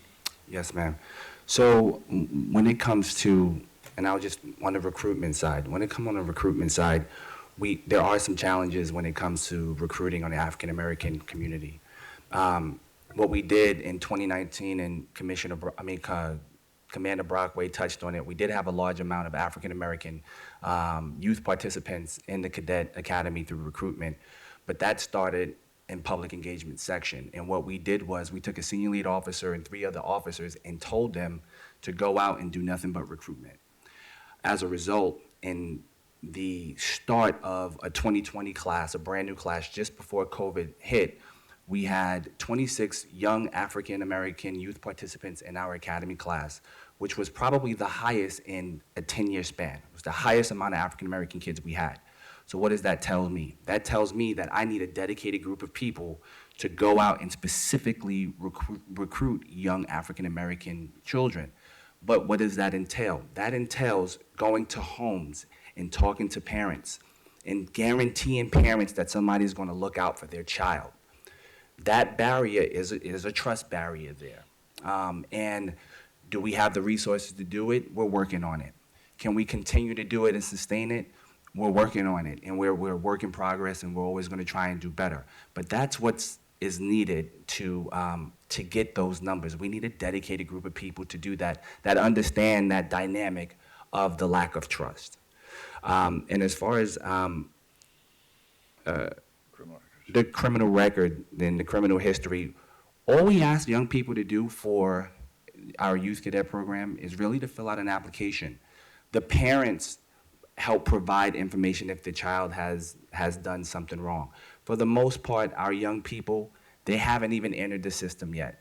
They're just young kids who want to be a part of something greater than themselves, but they're looking for discipline. If we do come across, and we had a young person who had a minor theft kind of a thing, what that does is it's a conversation between myself and the parent. We sit down, we talk in the YSO of that division, and we sit down and we talk, and we come up with a strategy and a plan for that young person. For the most part, those young kids, they come into the program and they flourish. So we do give opportunities to those kids. Now, you can't have something that's outlandish, but at the same time, we definitely give opportunities to those young folks. That's good to hear, because I do think you don't want to exclude people that may have had that, and maybe even just not, in its messaging, not saying that it's, prohibitory if you have a criminal record, because you don't want at a young age to feel like, I've already gone down that wrong path and Yes, can't ma'am. come bring back. So thank you. Thank you, Commissioner Shields. Commissioner Kalanche.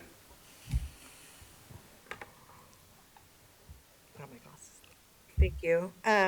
I do want to say that you all do a great job, but there's a lot of grassroots nonprofits out there with no guns, right, that have to go out there and do the work. So, kudos to them as well. There's a lot of good work going on out there. I've seen this report, and I saw like the reason for the report, and part of it was I was involved with the creation of the city's first youth department. And part of the reason for the need for a youth department was that 23 departments in the city all had youth programs, and nobody ever spoke to each other or knew what was going on. So everybody's kind of doing their youth programming, but with no coordination. So I also feel like there's an opportunity for us as a department to not operate in silos, which it seems like there's a lot of that going on as well. So I think that coordinating, like this report might be a start to be able to see like what's happening where. So for instance, if there's youth that are at Wilson's, PAMS program, right? The PAMS school, the magnet school, then why aren't those youth being used at the CSP site in Ramona Gardens, right? Because a lot of the kids from Ramona Gardens are going to Wilson, right? Why aren't they used to provide mentoring, right? But there isn't a lot of coordination within our departments. Jeopardy program, are we working with GRID, right? We don't know if we're working with GRID. GRID is part of intervention, prevention. So is the Jeopardy program work? Those are the kinds of things I'd like to know, right? Versus like how great we are, because I know you all put your heart and soul into the work, but how efficient and effective are we, right? So that's what I would like charge you all to do, like figure out like how we can break down those silos, because we tend to, and I'm not saying just our department, but the city itself, we tend to duplicate efforts a lot, right? So how can we do that? We have the juvenile, what is it called?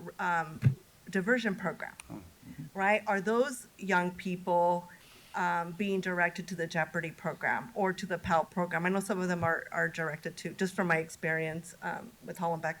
But I think there needs to be like some sort of conversation about like kind of mapping out everything that's happening and then looking to see how we can better coordinate so that we can be more effective in how we reach young people.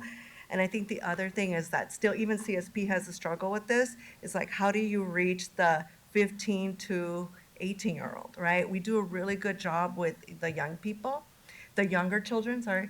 But with the like a little bit older adolescent, it's a little bit more difficult. But like, so what are we doing there? So that would be my question.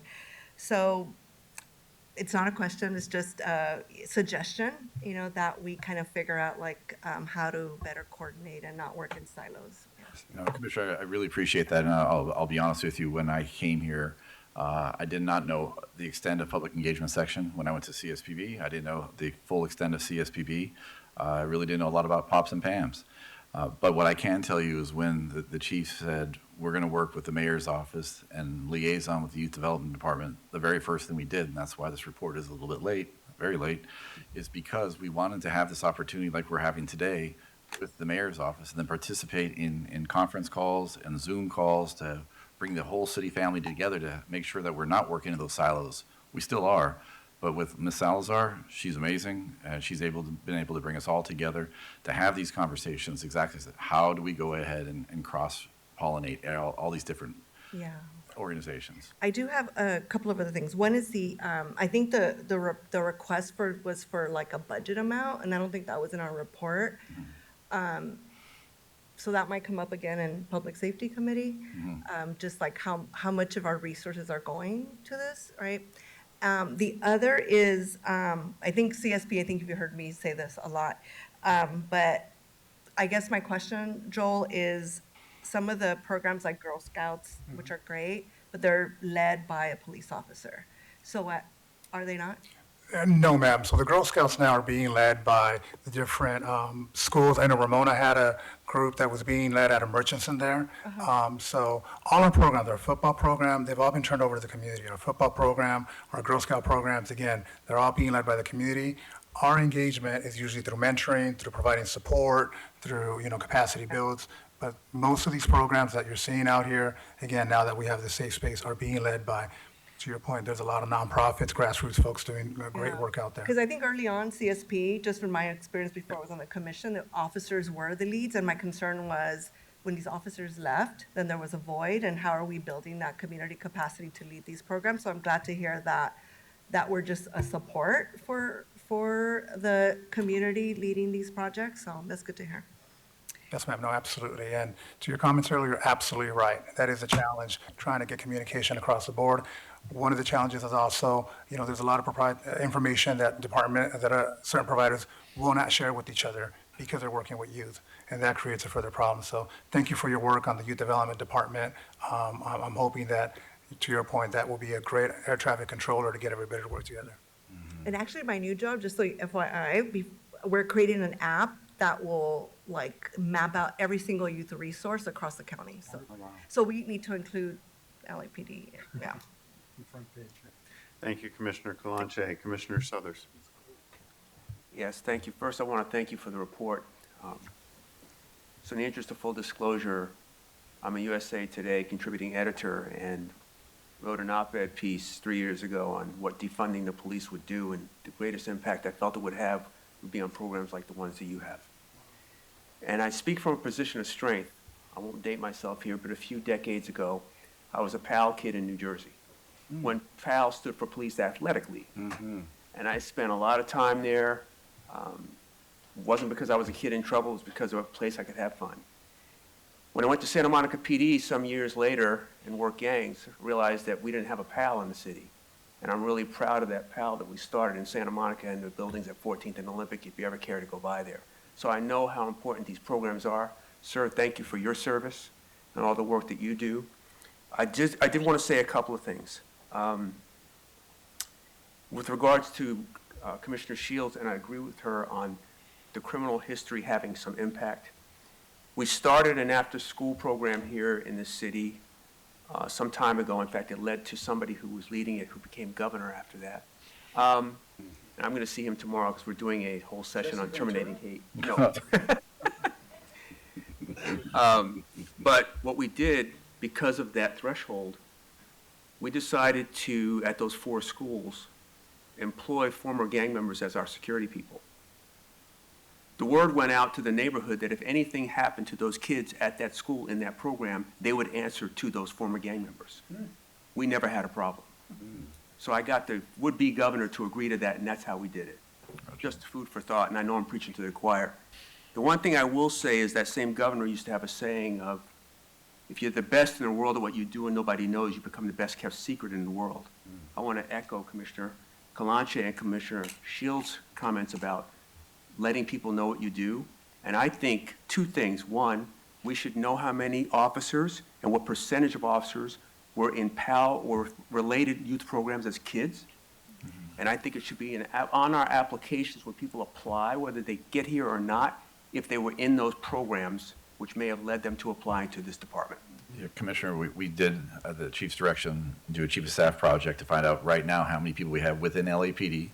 Also, about a year and a half ago, we started acknowledging PAMs and cadet graduates and POPs graduates at the graduations. So when you go to the graduation, they say somebody served in the military.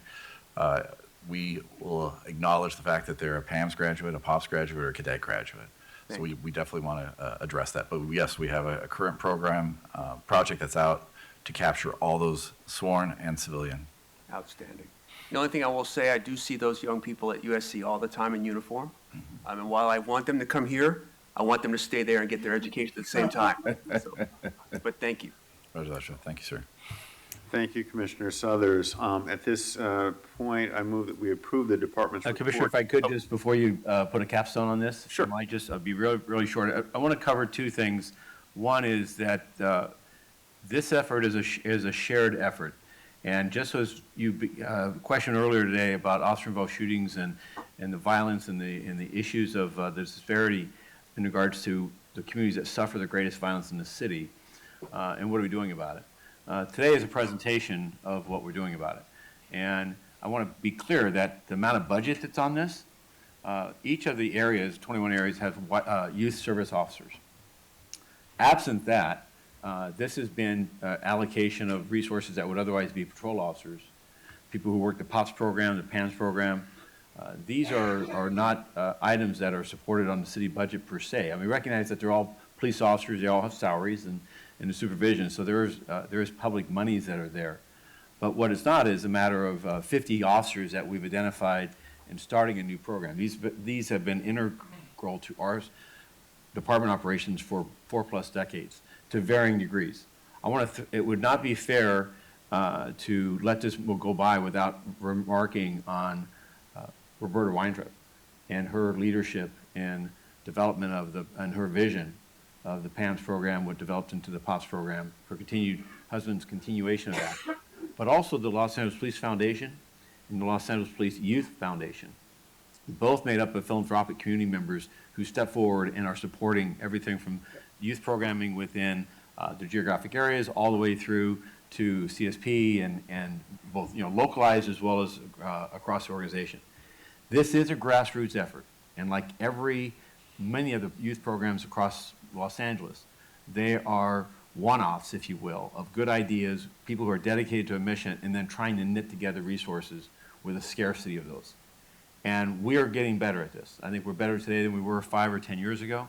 I want to thank the leadership with Commander Brockway, Luke, with the team that are here learning about each other, reinforcing that, and we are addressing, to Commissioner Kalanchi's concern, what is Hollenbeck doing, and versus what is being done with Ramona Gardens, and how do we make sure that we're overlapping those two programs with separate commands. And that's where the Office of Operations has done well.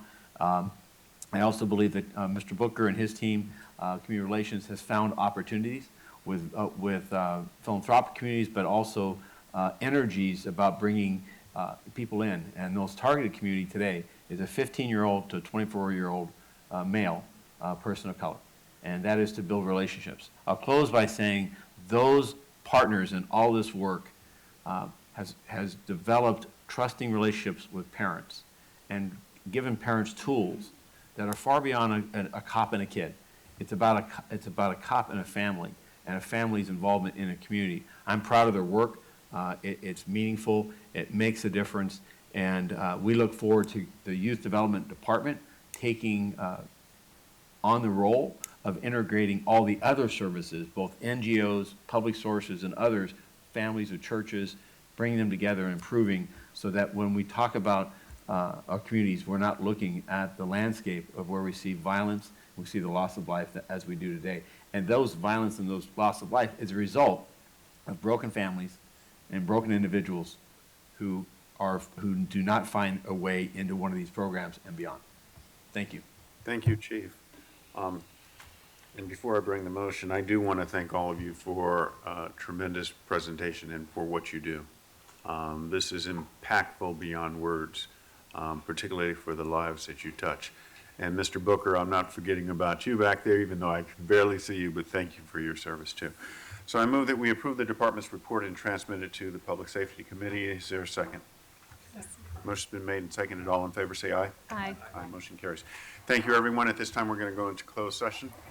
The Board of Police Commissioners will now recess into closed session to discuss items numbers 6A and 6B in accordance to Government Code 54957.